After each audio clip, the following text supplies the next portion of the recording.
എനിക്ക് ഏറ്റവും വലിയ ഒരു ബ്ലെസ്സിങ് ആയിട്ട് തോന്നിയത് എൻ്റെ ഫിനാൻഷ്യൽ സ്ട്രഗിൾ ആയിരുന്നു. ഒരു മാസം ഞാൻ ക്ലാസ് എടുത്തിട്ടില്ലെങ്കിൽ എനിക്ക് ചിലവഴിക്കാൻ ചിലപ്പോൾ എൻ്റെ കയ്യിൽ പൈസ ഉണ്ടാവില്ല. അതുകൊണ്ട് തന്നെ എനിക്ക് ഒരു മാസം ക്ലാസ് എടുക്കാതിരിക്കുക എന്നുള്ളൊരു ഓപ്ഷൻ ഇല്ലായിരുന്നു. 2024 എന്ന് പറയുന്ന ഒരു ഇയറിലെ ഏഡിയൻ ടോക്സിൻ്റെ ബാനറിലെ best performer of the year award വാങ്ങിച്ചിട്ടുള്ള ഒരു കോച്ചാണ് ഇന്നത്തെ നമ്മുടെ ഗസ്റ്റ്. ആദ്യം ഗ്രാറ്റിറ്റ്യൂഡ് ഞാൻ എഴുതുന്ന സമയത്ത് ഇപ്പുറം നോക്കിയിട്ട് ഇതന്നെ റിപ്പീറ്റ് എഴുതാം, ഇതിപ്പോൾ എന്തപ്പോൾ ഗ്രാറ്റിറ്റ്യൂഡ് പറയാനുള്ളത് എന്നുള്ളിൽ എഴുതിയൊരു ഗ്രാറ്റിറ്റ്യൂഡ് ഉണ്ടായിരുന്നു. പക്ഷേ ഈ വിസ്ഡം കേൾക്കുന്നതിനനുസരിച്ചിട്ട് എഴുതുന്ന ഗ്രാറ്റിറ്റ്യൂഡിൻ്റെ തലം മാറി. അപ്പോൾ ആളൊരു മനുഷ്യനെ പറ്റിയിട്ട് ഇൻസ്റ്റയിൽ ഇടുകയാണ്. ഇട്ട സമയത്തേക്ക് എനിക്കറിയില്ല, എനിക്കെന്തോ ഒരു ആരാണ് ഇയാൾ എന്നുള്ളൊരു ക്വസ്റ്റ്യൻ എൻ്റെ ഉള്ളിലേക്ക് വന്നിട്ടാണ് ഞാൻ രജിതാക്ക് മെസ്സേജ് അയക്കുന്നത്.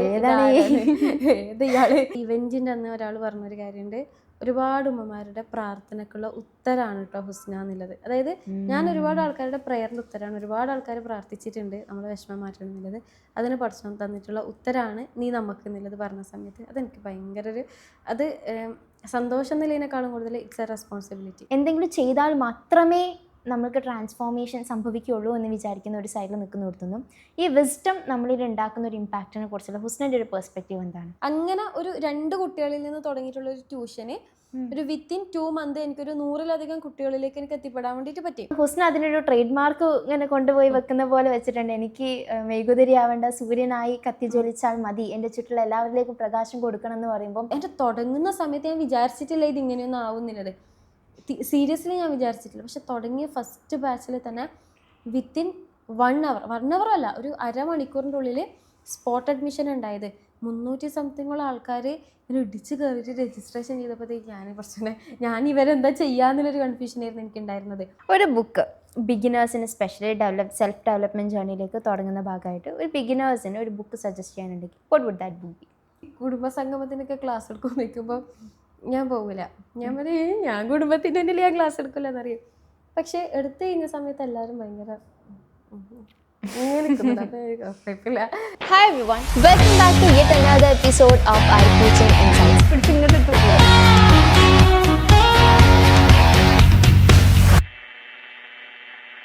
ഇന്ന് നമുക്ക് വളരെ സ്പെഷ്യൽ ആയിട്ടുള്ള, വേണമെങ്കിൽ നമുക്ക് കുറച്ചും കൂടി എക്സ്ക്ലൂസീവ് ആണെന്നൊക്കെ വേണമെങ്കിൽ പറയാം. കാരണം 2024 എന്ന് പറയുന്ന ഒരു ഇയറിലെ ഏഡിയൻ ടോക്സിൻ്റെ ബാനറിലെ best performer of the year award വാങ്ങിച്ചിട്ടുള്ള ഒരു കോച്ചാണ് ഇന്നത്തെ നമ്മുടെ ഗസ്റ്റ്.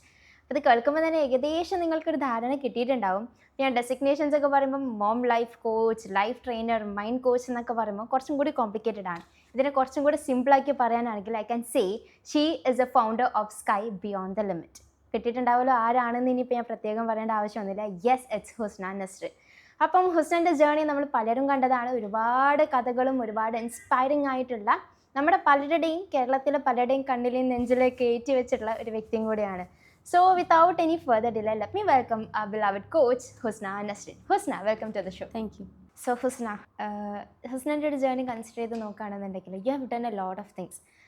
കുറച്ച് കാലം ട്യൂഷൻ സെൻറ്റർ അല്ലെങ്കിൽ ട്യൂഷൻ പോലത്തെ സംഭവങ്ങൾ, കലാപരിപാടികളിലേക്ക് പോയി. ഒരു കാലത്ത് എയ്ത്തായിരുന്നു ഹോബി. ഇൻ ബിറ്റ്വീൻ പല സംഭവങ്ങളും ലൈഫിൽ ട്രൈ ചെയ്തിട്ടുണ്ട്. ഏത് പോയിന്റിലാണ് എനിക്ക് കോച്ചിങ് ആണ്, ദിസ് ഇസ് മൈ ഏരിയ എന്ന് പറഞ്ഞൊരു കൺക്ലൂഷനിലേക്ക് എത്തുന്നതും അവിടെ നിന്നുള്ള പിന്നെ ലൈഫൊക്കെ കംപ്ലീറ്റ്ലി മാറിയതും ഇന്ന് നമ്മൾ കാണുന്ന ഹുസ്നയിലേക്ക് എത്തിച്ചേരുന്നത്?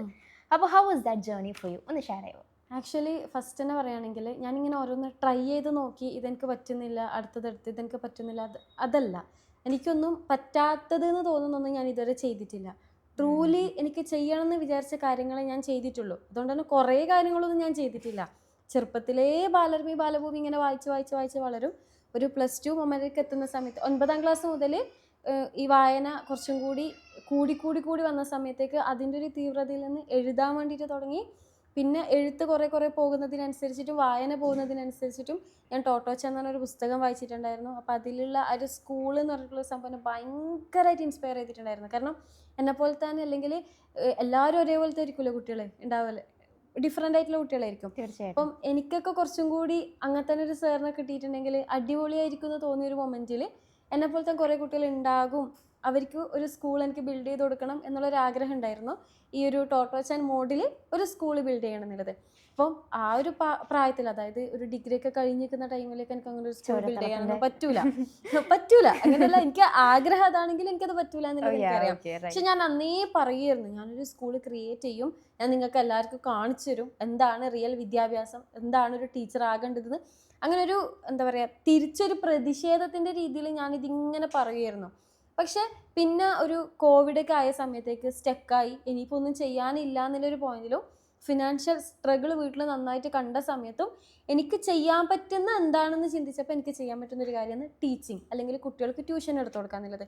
അങ്ങനെ ഒരു 2 കുട്ടികളിൽ നിന്ന് തുടങ്ങിയിട്ടുള്ള ഒരു ട്യൂഷന് ഒരു വിത്തിൻ 2 മന്ത് എനിക്കൊരു 100-ലധികം കുട്ടികളിലേക്ക് എനിക്ക് എത്തിപ്പെടാൻ വേണ്ടിയിട്ട് പറ്റി. കിട്ടാൻ കാരണം അന്ന് സ്കൂള് ഓൺ ആയിരുന്നില്ല, അതുകൊണ്ട് തന്നെ പാരൻസ് എല്ലാവരും കൂട്ടത്തോടെ എൻ്റെ അടുത്തേക്ക് അങ്ങ് അയച്ചു.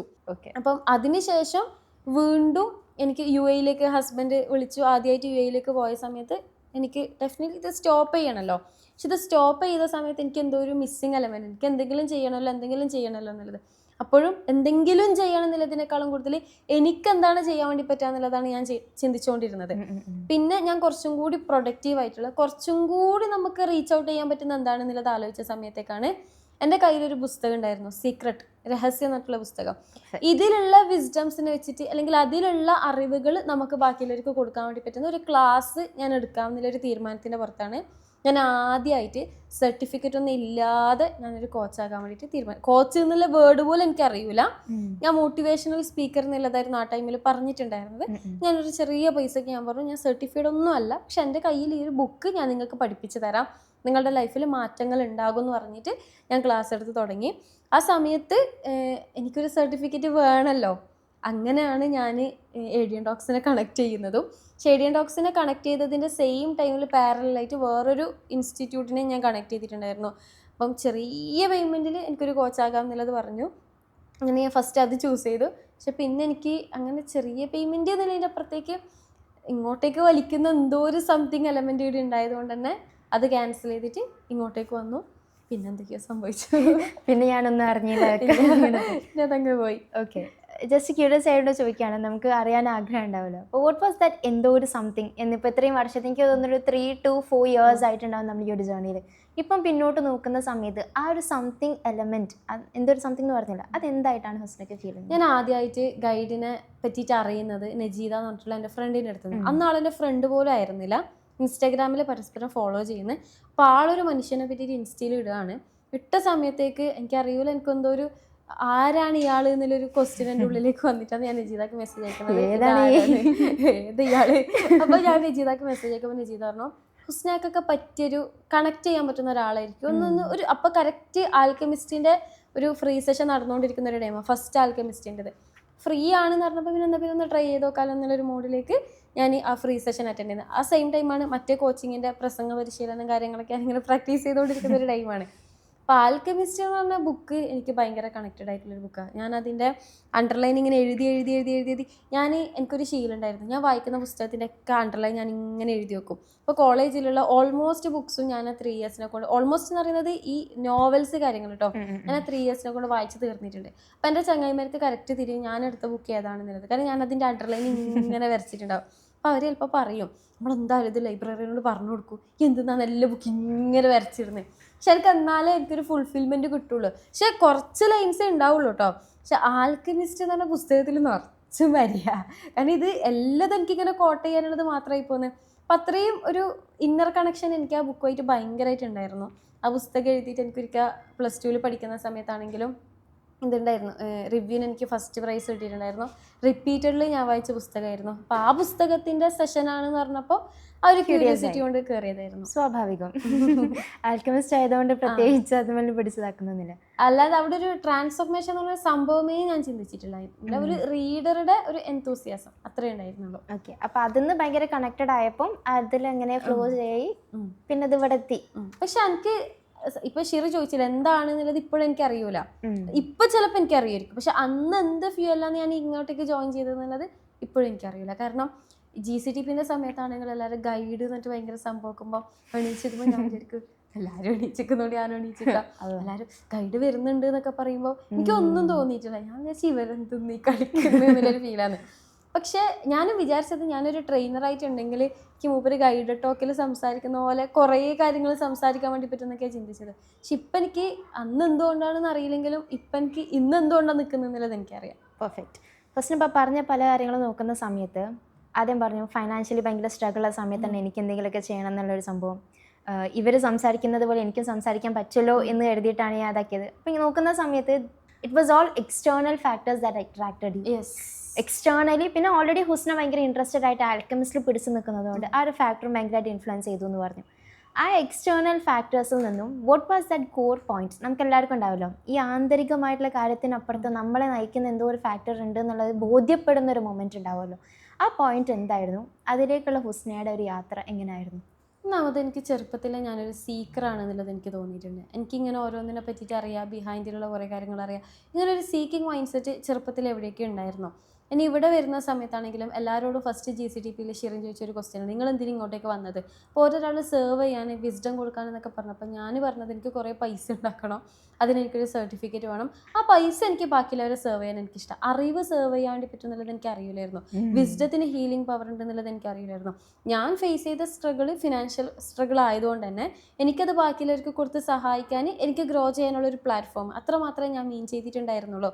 പക്ഷേ ഈ ജേണിയിലേക്ക് വന്ന് GCTPയും കഴിഞ്ഞിട്ട് എനിക്കൊന്ന് കുറച്ച് കഴിഞ്ഞ പാടാണ് ഞാൻ ഗൈഡിൻ്റെ പേഴ്സണൽ മെൻറ്ററിങ് അറ്റൻഡ് ചെയ്യുന്നത്. പേഴ്സണൽ മെൻറ്ററിങ്ങിൽ എനിക്ക് ഇരുന്നപ്പോഴാണ് എനിക്ക് മനസ്സിലായത്, ഓക്കെ ഞാൻ അതായത് ഗൈഡ് പറയുന്ന അറിവ് എത്രമാത്രം എന്നെ ഇൻഫ്ലുവൻസ് ചെയ്യുന്നുണ്ടെന്നുള്ളതും എന്നെ ഇവോൾവ് ചെയ്യുന്നുണ്ടെന്നുള്ളതും ഞാനെന്നുള്ള പേഴ്സണെ കംപ്ലീറ്റ്ലി, അതായത് ഞാൻ ഒരിക്കലും അക്സെപ്റ്റ് ചെയ്യൂല എന്ന് വിചാരിച്ച തലങ്ങളെ പോലും അല്ലെങ്കിൽ ചില തോട്ടിനെ പോലും ഞാനതിനെ ആക്സെപ്റ്റ് ചെയ്യുന്നുണ്ട്. അതിൽ ഞാൻ കണ്ണ് നിറയുന്നുണ്ട്, ഞാൻ ഉൾക്കൊള്ളുന്നുണ്ടെന്ന് അറിയുമ്പം ഞാൻ ചിന്തിച്ചതാണ്, അതായത് ഈ മനുഷ്യന് ഇത്ര അടിപൊളിയായിട്ട് മനുഷ്യന്മാരെ ഇൻഫ്ലുവൻസ് ചെയ്യാൻ വേണ്ടി പറ്റുമല്ലേ എന്നുള്ളത്. അതിൽ ഞാൻ റിയലൈസ് ചെയ്ത, അതായത് ആ പോയിന്റിലാണ്, മെൻറ്ററിങ്ങിൻ്റെ പോയിന്റിലാണ് ഞാൻ എന്നെ ഒന്ന് നോക്കി തുടങ്ങിയത്. പെർഫെക്റ്റ്. ഹുസ്നയുടെ പെർസ്പെക്റ്റീവ് അറിയാൻ വേണ്ടിയിട്ടാണ് ഞാനിപ്പോൾ ചോദിക്കുന്നത്. ഇപ്പം ചില ആളുകളൊക്കെ പറയും ലൈഫിൽ മാറ്റങ്ങൾ വരുത്തണം എന്നുണ്ടെങ്കിൽ ഒരുപാട് കാര്യങ്ങൾ നമ്മൾ ചെയ്യണം. ഇപ്പം നമ്മൾ ലെറ്റ്സ് സേ ജേർണലിങ് അല്ലെങ്കിൽ ടാസ്ക്, മെഡിറ്റേഷൻ, ടൂൾസ് യൂസ് ചെയ്യണം, അങ്ങനെ പല സംഭവങ്ങൾ ഒരു സൈഡിൽ റിവോൾവ് ചെയ്യുന്നുണ്ട്. വേറെ ഒരു വശത്ത് ഞാൻ അതിൻ്റെ ഒരുപാട് പെർസ്പെക്റ്റീവ്, എനിക്ക് എൻ്റേതായിട്ടുള്ള ഒരുപാട് ആൻസേഴ്സ് ഉണ്ടാവും അതിന്, പക്ഷേ ഹുസ്നയുടെ പെർസ്പെക്റ്റീവും കൂടെ അറിയണം. വേറെ ഒരു തലത്ത് നോക്കുകയാണെന്നുണ്ടെങ്കിൽ ഇപ്പോൾ ഹുസ്ന പറഞ്ഞ പോലെ തന്നെ ഒരുപാട് അറിവുകൾ കിട്ടിയിട്ട് ആ അറിവ് നമ്മളെ ട്രാൻസ്ഫോം ചെയ്യുന്ന ഒരു തലം ഉണ്ട്, അത് കംപ്ലീറ്റ്ലി ഡിഫറെൻറ്റാണ്. അപ്പം there are lot of people who still believe എന്തെങ്കിലും ചെയ്താൽ മാത്രമേ നമ്മൾക്ക് ട്രാൻസ്ഫോർമേഷൻ സംഭവിക്കുകയുള്ളൂ എന്ന് വിചാരിക്കുന്ന ഒരു സൈഡിൽ നിൽക്കുന്നിടത്തുനിന്നും ഈ വിസ്ഡം നമ്മളിൽ ഉണ്ടാക്കുന്ന ഒരു ഇമ്പാക്റ്റിനെ കുറിച്ചുള്ള ഹുസ്നയുടെ ഒരു പെർസ്പെക്റ്റീവ് എന്താണ്? ഒന്ന്, ഈ വിസ്ഡത്തിൻ്റെ തലത്തിലേക്ക് എത്തണമെങ്കിൽ നമ്മൾ എന്തെങ്കിലും ചെയ്യണം എന്ന് എനിക്ക് തോന്നുന്നത്. കാരണം എനിക്ക് പറഞ്ഞ പോലെ തന്നെ ഗൈഡ് പറയുന്ന ഒരു കാര്യം മനസ്സിലാവില്ലായിരുന്നു തുടക്കത്തിൽ, അല്ലെങ്കിൽ ഞാൻ മനസ്സിലാക്കുന്നത് വളരെ താഴ്ന്ന തലത്തിലുമായിരുന്നു. അപ്പം ഞാൻ ഗ്രാറ്റിറ്റ്യൂഡും ഫോർഗീവ്നെസ്സും അഫർമേഷനൊക്കെ എഴുതി തന്നെയാണ്, അങ്ങനെ എഴുതിയിട്ട് തന്നെയാണ് വന്നത്. ഇപ്പോഴും ഞാൻ ചിലതൊക്കെ പ്രാക്ടീസ് ചെയ്യുന്നുണ്ട്. പക്ഷെ അത് പ്രാക്ടീസ് ചെയ്യാനുണ്ടായിരുന്ന ഫ്യൂവൽ എന്ന് പറയുന്നത് ഗൈഡിൻ്റെ വിസ്ഡം തന്നെയായിരുന്നു. അപ്പോൾ ആ വിസ്ഡം കേട്ട് ഈ എഴുതുന്ന ഗ്രാറ്റിറ്റ്യൂഡ് കുറേ മാറിപ്പോയി എന്നുള്ളതാ. ആദ്യം ഗ്രാറ്റിറ്റ്യൂഡ് ഞാൻ എഴുതുന്ന സമയത്ത് ഇപ്പുറം നോക്കിയിട്ട് ഇതന്നെ റിപ്പീറ്റ് എഴുതാം, ഇതിപ്പോൾ എന്തപ്പോൾ ഗ്രാറ്റിറ്റ്യൂഡ് പറയാനുള്ളത് എന്നുള്ളിൽ എഴുതിയൊരു ഗ്രാറ്റിറ്റ്യൂഡ് ഉണ്ടായിരുന്നു. പക്ഷേ ഈ വിസ്ഡം കേൾക്കുന്നതിനനുസരിച്ചിട്ട് എഴുതുന്ന ഗ്രാറ്റിറ്റ്യൂഡിൻ്റെ തലം മാറി. പിന്നെ അത് ഞാൻ പറയലായി, പിന്നെ ഞാൻ 1000 ഗ്രാറ്റിറ്റ്യൂഡ് ചലഞ്ച് കൊടുക്കലായി. അതായത് ഈ സെയിം ഗ്രാറ്റിറ്റ്യൂഡ് ഇപ്പോഴും ഞാൻ ചെയ്തുകൊണ്ടിരിക്കുന്നുണ്ട്, പക്ഷെ അതിൻ്റെ തലം കൂടിയും കുറഞ്ഞിട്ടും എന്നിൽ എക്സ്പീരിയൻസ് ചെയ്യിപ്പിക്കുന്നത് ഈ ഗൈഡിൻ്റെ വിസ്ഡംസ്. ആൻഡ് ഇപ്പോഴും ഞാൻ എൻ്റെ ടീംമേറ്റ്സിനോട് പറഞ്ഞു കൊടുക്കുന്ന കാര്യമുണ്ട്, നമ്മളോട് ഒരുപാട് ആൾക്കാർ നമ്മളോട് പ്രശ്നങ്ങളായിട്ട് വരുന്ന ആൾക്കാരുണ്ടാവും, അതായത് സെഷൻ അറ്റൻഡ് ചെയ്യുന്ന ആൾക്കാർ തന്നെ. അപ്പം കൂടുതൽ അവർക്ക് പറഞ്ഞു കൊടുക്കണമല്ലോ എന്ന് ചിന്തിക്കുന്നതിന് പകരം ഗൈഡ് ചെയ്യുന്ന ഒരു കാര്യം എന്ന് വെച്ചിട്ടുണ്ടെങ്കിൽ, ഗൈഡിൻ്റെ അറിവ് കിട്ടിയിട്ട് നമ്മൾ തിരിച്ച് നമ്മൾ ടേബിളിൽ വന്നിട്ട് ഇരുന്നിട്ടുണ്ടെങ്കിൽ പുതിയ ടെക്നിക്കോ കാര്യങ്ങളോ നമ്മൾ അത് നമ്മൾ പ്രാക്ടീസ് ചെയ്യൂല. ഗൈഡിൻ്റെ അടുത്ത് നിന്ന് പഠിക്കുന്നുണ്ടെങ്കിൽ ഇത് തന്നെയാണ് പിന്നെയും പഠിപ്പിക്കുന്നത്. അതായത് ഗൈഡിൻ്റെ വിസ്ഡംസ്, അറിവ് എന്ന് പറയുന്നത് ഭയങ്കര കടൽ പോലെ ഇരിക്കും, പക്ഷെ അത് കേട്ടിട്ട് തിരിച്ച് വന്നിട്ട് നമ്മൾ എഴുതുന്നത് ഇതേ ഗ്രാറ്റിറ്റ്യൂഡ് തന്നെ, അല്ലാണ്ട് വേറെ പ്രത്യേകിച്ച് ടെക്നിക്കൊന്നും നമുക്ക് കിട്ടാനില്ല. നമ്മൾ എവിടെ നിന്നാണോ തുടങ്ങിയത് അത് തന്നെയാണ് ഇപ്പോഴും ചെയ്യാനുള്ളതും ചെയ്തുകൊണ്ടിരിക്കുന്നതും. ഈ 10 റീപ്രോഗ്രാമിംഗ് ടൂള് തന്നെ ഉള്ളൂ, പക്ഷെ അതിനെ ഇത്രത്തോളം ഡെപ്തിൽ നമുക്ക് മനസ്സിലാക്കിയിട്ട് ചെയ്യാൻ വേണ്ടി പറ്റുന്നുണ്ടോ അതിന് വിസ്ഡം വേണം. കാരണം കുറേ ആൾക്കാർ ഇപ്പോഴും ജേർണലിങ് പ്രാക്ടീസ് ചെയ്തുകൊണ്ടിരിക്കുന്ന ആൾക്കാരുണ്ട്. ഇപ്പം എൻ്റെ സെഷനിലേക്ക് വരുന്ന ആൾക്കാർ അറിയും ജേർണലിംഗ് ഒക്കെ നമ്മൾ ചെയ്യുന്നതാണ്. ഞാൻ നിങ്ങൾ ചെയ്തിട്ട് റിസൾട്ട് കിട്ടിയെങ്കിൽ നിങ്ങൾ ഇങ്ങോട്ടേക്ക് വരേണ്ട കാര്യമില്ലല്ലോ. അപ്പം അത് എവിടെയോ അത് ശരിയാവാത്തത് കൊണ്ടാണല്ലോ ഇങ്ങോട്ടേക്ക് വന്നിട്ടുണ്ടാവാം. അപ്പം അതൊന്ന് പിന്നെയും വലുതായി ചെയ്യാന്നുള്ളത്, അതിനെ പോയി ഇവോൾവ് ചെയ്യിപ്പിക്കാനുള്ള ഒരു സ്പേസ് ആയിട്ട് വിസ്ഡം എപ്പോഴും അതിനെ നർച്ചർ ചെയ്തുകൊണ്ട് നിൽക്കുന്നുണ്ട്. Perfect, that's well said. എനിക്കിപ്പോൾ അറിയാം, നമ്മൾ ആദ്യം മുതൽക്ക് അറിയാലോ, ഒരു 8, 10 to 11 years ആയിട്ട് നമ്മൾ ഈ ജേർണിയിലുണ്ട്. അപ്പം ആദ്യമൊക്കെ നമ്മൾ ഗൈഡ് പറയുന്ന ആദ്യം തന്നെ പോയി നോട്ട് ചെയ്യും, ബട്ട് എഴുതുന്ന സമയത്ത് ഒരു കാര്യങ്ങൾ നോട്ട് ചെയ്യും, പുതിയ എന്തോ സംഭവം എഴുതുന്ന സമയത്ത് അത് മനസ്സിലായിട്ടുണ്ട്. Okay we know this is it, guide എന്താ ഉദ്ദേശം എന്നുള്ളത് അപ്പം പറഞ്ഞു തന്നിട്ടുണ്ട്, അതിൻ്റെ അണ്ടർസ്റ്റാൻഡിങ് അവിടെ ഉണ്ട്. ഇത് 2 കൊല്ലം കഴിഞ്ഞ് 3 കൊല്ലം കഴിഞ്ഞിട്ട് വീണ്ടും ഡയറി എടുത്ത് നോക്കുമ്പോൾ അതിന് നമ്മൾ അണ്ടർസ്റ്റാൻഡ് ചെയ്യുന്ന തലങ്ങളും സംഭവങ്ങളൊക്കെ എൻറ്റയർലി ഡിഫറെൻ്റ് ആയിരിക്കുന്നത്. എനിക്ക് തോന്നുന്നു ദാറ്റ്സ് വാട്ട് ഒരു ഗൈഡൻസിൽ നമ്മളൊരു ജേർണി ഇങ്ങനെ പോകുന്ന സമയത്ത് നമ്മളിൽ ഉണ്ടാക്കുന്ന നമ്മൾ പോലും അറിയാണ്ട് സംഭവിക്കുന്ന ഒരു മാജിക്കൽ തലം എന്ന് വേണമെങ്കിൽ പറയാം. അത് അപ്പോൾ എന്തായാലും ഭയങ്കര രസമായി, താങ്ക് യു. ഇനി കമ്മിങ് ബാക്ക് ടു കോച്ചിങ് എന്തായിരുന്നു, Helix best performer of the year അവാർഡാണ് 2024 ഹുസ്ന വാങ്ങിച്ചിട്ടുള്ളത്. അപ്പം പുറമേ നിന്ന് കാണുന്നവർക്ക് ആസ് യു സെഡ്, ഞാനിപ്പം പല സംഭവങ്ങൾ ചെയ്യുന്നുണ്ടെന്ന് പറയുമ്പം ആ ചെയ്യുന്ന ഹുസ്നയെ ആരും കാണുന്നില്ല. ഒരു മുന്നിൽ നിന്ന് ലീഡ് ചെയ്യുന്ന പല കാര്യങ്ങളും ആളുകൾക്ക് കാണിച്ചു കൊടുക്കുന്ന, ആളുകളെ ഇൻസ്പയർ ചെയ്യുന്ന ഒരു ഫേസ്, ഒരു ഐക്കണ്ണം മാത്രമാണ് പലരും കാണുന്നത്. ഇതിൻ്റെ പിന്നിൽ ഇന്നത്തെ ഹുസ്നേനെ ആക്കി കൊണ്ട് നിൽക്കുന്ന ഒരുപാട് തലങ്ങൾ ഇനിയോ പേഴ്സണൽ ലൈഫും പ്രൊഫഷണൽ ലൈഫിലും പല തരത്തിലും സംഭവിച്ചിട്ടുണ്ട്. അതായിരുന്നു ഫസ്റ്റ് നമ്മൾ കോൾ ചെയ്യുന്ന സമയത്ത് എനിക്കിപ്പോഴും ഓർമ്മയുണ്ട് നമ്മൾ സംസാരിച്ച കാര്യങ്ങളും ഉണ്ടായിട്ടുള്ള ലിമിറ്റേഷൻസും, അവിടുന്ന് ഒരിക്കലും ഇത് വരാൻ പറ്റില്ല, നോർമൽ ലൈഫാണ്, ഇതിന്ന് എങ്ങനെ ഇതാക്കും, എനിക്ക് കുറേ ഫൈനാൻഷ്യൽ സ്ട്രഗിൾ ഉണ്ട് എന്നൊക്കെ പറഞ്ഞ പോയിന്റിൽ നിന്നും ഇന്ന് ഹുസ്നയെ നോക്കുന്ന സമയത്ത് എവറിത്തിങ് ഹാസ് ചേഞ്ച്ഡ്. ചുറ്റിലുള്ള പല കാര്യങ്ങൾ പേഴ്സണലി ആണെങ്കിലും പ്രൊഫഷണലി ആണെങ്കിലും അന്ന് ഹുസ്നയുടെ കൺസേൺസിലുണ്ടായിട്ടുള്ള ഓക്കെ ഒബ്വിയസ്ലി എല്ലാം കംപ്ലീറ്റ് ആയെന്നല്ല, പക്ഷേ അതൊക്കെ ഏതോ തലത്തിലേക്ക് അങ്ങോട്ട് കയറി പോയിട്ടുണ്ടെന്ന് വേണം പറയാൻ. അപ്പം what was your journey to become the best coach of the year? അതും ചില്ലറ കാര്യമൊന്നുമല്ല, ഏകദേശം 200 കോച്ചസിൻ്റെ ലിസ്റ്റിൽ നിന്നും ഏറ്റവും ബെസ്റ്റ് ആയിട്ടുള്ള ഒരാളെ പിക്ക് ചെയ്തെടുക്കുക എന്ന് പറയുമ്പം അത് ഞങ്ങളെ സംബന്ധിച്ച് ഭയങ്കര വാല്യുബിൾ ആയിട്ടുള്ളൊരു സംഭവം തന്നെ. ഇനി മുന്നോട്ടേക്ക് എപ്പോൾ നോക്കുമ്പോഴും ഏറ്റവും ഫസ്റ്റ് കയറി പിടിച്ചിട്ടുള്ള ഒരു ഐക്കൺ എന്നുള്ള കണക്കിന് ദാറ്റ്സ് സംതിങ് റിയലി അമേസിങ്. അപ്പോൾ what was your journey to becoming the coaching? ഒന്നാമത്തത്, ഞാൻ ഇതുവരെ കോച്ചിങ് സ്റ്റോപ്പ് ചെയ്തിട്ടുണ്ടായിരുന്നില്ല. അതായത് ഞാൻ കണ്ടിന്യൂസ് ആയിട്ട് സെഷൻസ് എടുത്തുകൊണ്ടേ ഇരുന്നിട്ടുണ്ടായിരുന്നു. കുറേ ആൾക്കാർ ഞാൻ പറഞ്ഞു കേട്ടിട്ടുണ്ട്, എന്തെങ്കിലും ഒരു പ്രോബ്ലം വരുന്ന സമയത്ത് അത് സ്റ്റോപ്പ് ചെയ്തിട്ട് അത് റെഡിയാക്കി ഫിക്സ് ചെയ്തതിന് ശേഷം നെക്സ്റ്റ് എടുക്കുക എന്നുള്ളത്. പക്ഷേ എനിക്ക് ഏറ്റവും വലിയ ഒരു ബ്ലെസ്സിങ് ആയിട്ട് തോന്നിയത് എൻ്റെ ഫിനാൻഷ്യൽ സ്ട്രഗിളായിരുന്നു. ഒരു മാസം ഞാൻ ക്ലാസ് എടുത്തിട്ടില്ലെങ്കിൽ എനിക്ക് ചിലവഴിക്കാൻ ചിലപ്പോൾ എൻ്റെ കയ്യിൽ പൈസ ഉണ്ടാവില്ല. അതുകൊണ്ട് തന്നെ എനിക്ക് ഒരു മാസം ക്ലാസ് എടുക്കാതിരിക്കുക എന്നുള്ളൊരു ഓപ്ഷൻ ഇല്ലായിരുന്നു. അപ്പം ഞാൻ സ്വാഭാവികമായിട്ട് എടുത്തുകൊണ്ടിരിക്കുന്ന കാര്യങ്ങൾ എനിക്ക് കിട്ടിയിട്ടുള്ള പ്രൊമോഷനായിരുന്നു എൻ്റെ ലൈഫിൽ വന്നിട്ടുള്ള ബാക്കി എല്ലാ മാറ്റങ്ങളൊന്നും എനിക്ക് തോന്നുന്നത്. ഗൈഡാണെങ്കിലും പറഞ്ഞിട്ടുണ്ട്, നമുക്ക് കിട്ടുന്ന ഓരോ അച്ചീവ്മെൻറ്റ്സും റിയൽ ലൈഫിൽ കിട്ടുന്ന അച്ചീവ്മെൻറ്റ്സ് എന്ന് പറയുന്നത് നമ്മൾ ചെയ്തുകൊണ്ടിരിക്കുന്ന കാര്യങ്ങൾ നമുക്ക് കിട്ടുന്ന പ്രൊമോഷനായിട്ട് കണ്ടാൽ മതി. അപ്പം നമ്മൾ എത്രത്തോളം വർക്ക് ചെയ്യുന്നുണ്ട് അത്രത്തോളം നമ്മുടെ സറൗണ്ടിങ്സിൽ നമുക്ക് ആ പ്രൊമോഷൻസ് കാണാൻ വേണ്ടി പറ്റും. അപ്പം അതേപോലെ തന്നെ ഞാൻ കണ്ടിന്യൂസ് ആയിട്ട് ക്ലാസ് എടുത്തിട്ടുണ്ടായിരുന്നു. എനിക്ക് തുടക്കത്തിലാണെങ്കിലും പുറത്തിറക്കാനുള്ള ലിമിറ്റേഷൻസ് ഉണ്ടായിരുന്നു. നമുക്ക് വിചാരിച്ച പോലെ, ഞാനൊരു കുട്ടീൻ്റെ ഉമ്മയാണ്, ഇപ്പോൾ 2 കുട്ടികളുടെ ഉമ്മയാണ്. പക്ഷെ ഈസി ആയിരുന്നില്ല. പക്ഷേ എവിടെ ഒരു ഈസിനെസ് ഉണ്ട്. എനിക്ക് ജേർണീൻ്റെ കാര്യത്തിലൊന്നും ഇതിങ്ങനെയാണെന്ന് പറഞ്ഞു നോക്കാൻ വേണ്ടി പറ്റില്ല. കാരണം അത് അങ്ങനെയാണെന്ന് പറയുമ്പം അപ്പുറത്ത് അതിനെ ക്രോസ് ചെയ്യുന്ന വേറെ എന്തെങ്കിലും ആയിട്ട് ഉണ്ടാവും. ഒരേ സമയം ലോജിക്കലാണ്, ഒരേ സമയം മാജിക്കലാണ്. അപ്പോൾ ഇതിങ്ങനെ ക്ലബ് ചെയ്തെടുക്കുന്നത്. അപ്പം ഞാൻ ലാസ്റ്റ് ഗൈഡിനോട് പറഞ്ഞതും, ഞാനിങ്ങനെ എന്താ പറയുക, സിറാത്ത് പോലും കടന്നിട്ട് വരുന്ന പോലെയാണ്. തിരിഞ്ഞു നോക്കുമ്പോൾ എന്തൊക്കെയോ അച്ചീവ് ചെയ്തിട്ടുണ്ട്. പക്ഷെ ഞാൻ കൺസിസ്റ്റൻ്റ് അല്ല. ഞാൻ ഭയങ്കര പ്രോക്കാസ്റ്റിനേഷൻ്റെ ഒരാളാണ്. പക്ഷെ ഞാൻ ചെയ്യേണ്ട കാര്യങ്ങൾ ഞാൻ കൃത്യമായിട്ട് ചെയ്തിട്ടുമുണ്ട്. അപ്പോൾ എനിക്ക് തന്നെ ഇപ്പോഴും എനിക്കറിയില്ല സീരിയസ്ലി ഞാൻ സ്ട്രക്ചേർഡ് പേഴ്സൺ ആണോ, ഫ്ലോ ആയിട്ടുള്ള പേഴ്സൺ ആണോ, ഞാൻ മോർണിംഗ് പേഴ്സൺ ആണോ നൈറ്റ് പേഴ്സൺ ആണോ, എൻ്റെ പേഴ്സണാലിറ്റി ടൈപ്പ് എന്താണെന്നുള്ളത് ഇപ്പോഴും എനിക്കറിയില്ല. ഞാനിതിലെല്ലാത്തിലും കയറിയിട്ട് അവസാനം എത്തുന്നുണ്ട് എന്നുള്ളൊരു സംഭവം മാത്രമേ എനിക്കറിയുള്ളൂ. അതായത് എപ്പോഴും 100 ഡേയ്സ് ചലഞ്ച്, എപ്പോഴും എൻ്റെ ടേബിളിൽ ഒരു 100 ഡേയ്സ് ചലഞ്ച് ഉണ്ടാവും. ഞാൻ ആ 100 ഡേയ്സ് ചലഞ്ച് ഇതുവരെ പൂർത്തിയാക്കിയിട്ടില്ല. പക്ഷേ ഈ ശ്രമത്തിൻ്റെ റിസൾട്ടായിരിക്കും മേ ബി ട്രൈയിങ് എന്ന് പറഞ്ഞ സാധനം. എങ്ങനെയെങ്കിലായിട്ട് ഞാനിങ്ങനെ ശ്രമിച്ചുകൊണ്ടിരിക്കുന്നുണ്ട്. അതായത് ചില ആൾക്കാർ ലൈഫ് ലൈനിൽ ഇങ്ങനെ നിൽക്കുന്നുണ്ട് എന്ന് പറയുന്നത് പോലെ ഈ കോച്ചിങ്ങിൽ ഞാൻ തോറ്റിട്ടാണെങ്കിലും വീണിട്ടാണെങ്കിലും ഞാൻ അവിടെ ഇങ്ങനെ കറങ്ങിക്കളിച്ചിട്ടുണ്ടായിരുന്നു. ഇതുവരെ മാറി നിന്നിട്ടുണ്ടായിരുന്നില്ല. മേ ബി അതിൻ്റെ ഒരു റിസൾട്ടായിരിക്കാം ഈ ഇവോൾവിങ് പോലും. പെർഫെക്റ്റ്. അപ്പോൾ ഹുസ്നബ പറഞ്ഞൊരു സംഭവമുണ്ട്, ഞാൻ കൺസിസ്റ്റൻ്റ് അല്ല, പ്രൊക്കാസ്റ്റിനേഷൻ ചെയ്യലുണ്ട്, മര്യാദയ്ക്ക് വർക്ക് ചെയ്യുന്നില്ല ചില സമയത്ത്.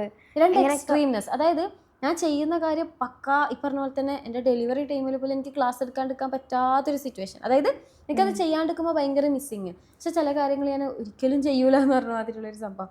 2 എക്സ്ട്രീംനെസ് ഉണ്ട്. പക്ഷെ അതിൻ്റെ അടിയിൽ ഒരു ബാലൻസ്ഡ് ആയിട്ടുള്ള ഞാൻ നടന്നു പോകുന്നുണ്ടാവുമായിരിക്കും ചിലപ്പോൾ. ഓക്കെ, ഒരുപാട് പേർക്കുള്ള ധാരണയാണ് എന്തൊക്കെയോ സംഭവമാക്കി പെർഫെക്റ്റ് ആയിട്ട് ചെയ്താൽ മാത്രമേ അവർക്കുള്ളൊരു ചോദ്യം കൂടിയാണത്. പെർഫെക്റ്റ് ആയിട്ട് ചെയ്താൽ മാത്രമേ എനിക്ക് ഭയങ്കര സക്സസ്ഫുൾ ആകാൻ പറ്റുള്ളൂ എന്നുണ്ട്. അപ്പോൾ ഹുസ്ന പറഞ്ഞു അങ്ങനെ നമ്മൾ സെറ്റ് ചെയ്ത് ബാനർ വെച്ച് ചെയ്യേണ്ട പല സംഭവങ്ങളും ഹുസ്ന പലപ്പോഴും ചെയ്യലില്ല എന്നുണ്ട്. അതല്ലെങ്കിൽ what is that one element? ഇപ്പം നേരത്തെ പറഞ്ഞ ട്രൈ ചെയ്യലുണ്ടെന്ന് പറഞ്ഞു, എന്നാലും ഒരു കാര്യം നമ്മൾ കറക്റ്റ് ഹോൾഡ് ചെയ്താൽ അതിൻ്റെ ഇടയ്ക്ക് എന്തൊക്കെ സംഭവിച്ചാലും we will be able to എന്ന് പറഞ്ഞ് കൺക്ലൂഡ് ചെയ്യാൻ ഒരു സംഭവം ഉണ്ടെങ്കിൽ വാട്ട് കുഡ് ദാറ്റ് ബി? എനിക്ക് തോന്നുന്നു അതെൻ്റെ ഇൻറ്റൻഷൻ അല്ലെങ്കിൽ എൻ്റെ ഫ്ലെയിം ആയിരിക്കും. അല്ലെങ്കിൽ ഞാൻ ചെയ്തുകൊണ്ടിരിക്കുന്ന, കാരണം നമ്മൾ ഈ ചെയ്യുന്ന കാര്യങ്ങൾ എന്ന് പറയുമ്പം ഈ ടു ഡു ലിസ്റ്റ്, പ്രൊക്കാസ്റ്റിനേഷൻ എന്നൊക്കെ പറയുന്നത് അതൊരു ഡയമെൻഷനാണ്. ആ ഡയമെൻഷൻ്റെ മേലെ നമ്മൾ റൈഡ് ചെയ്തുകൊണ്ടിരിക്കുന്ന കാര്യങ്ങളുണ്ടാവുമല്ലോ. കാരണം ഈ ടു ഡു ലിസ്റ്റും ഇതും ചെയ്തുകൊണ്ട് മാത്രമല്ല എല്ലാവരും കയറി പോകുന്നത്. പക്ഷെ അത് കയറാൻ വേണ്ടിയിട്ടുള്ള ഒരു 4D ആക്ടിവിറ്റീസ് അല്ലെങ്കിൽ നമ്മളുടെ ഒരു നോർമൽ റെലമിൽ നമുക്ക് ആ ബാലൻസ് കിട്ടാനുള്ള ഒരു ആക്ടിവിറ്റി ആയിരിക്കും ഇത്.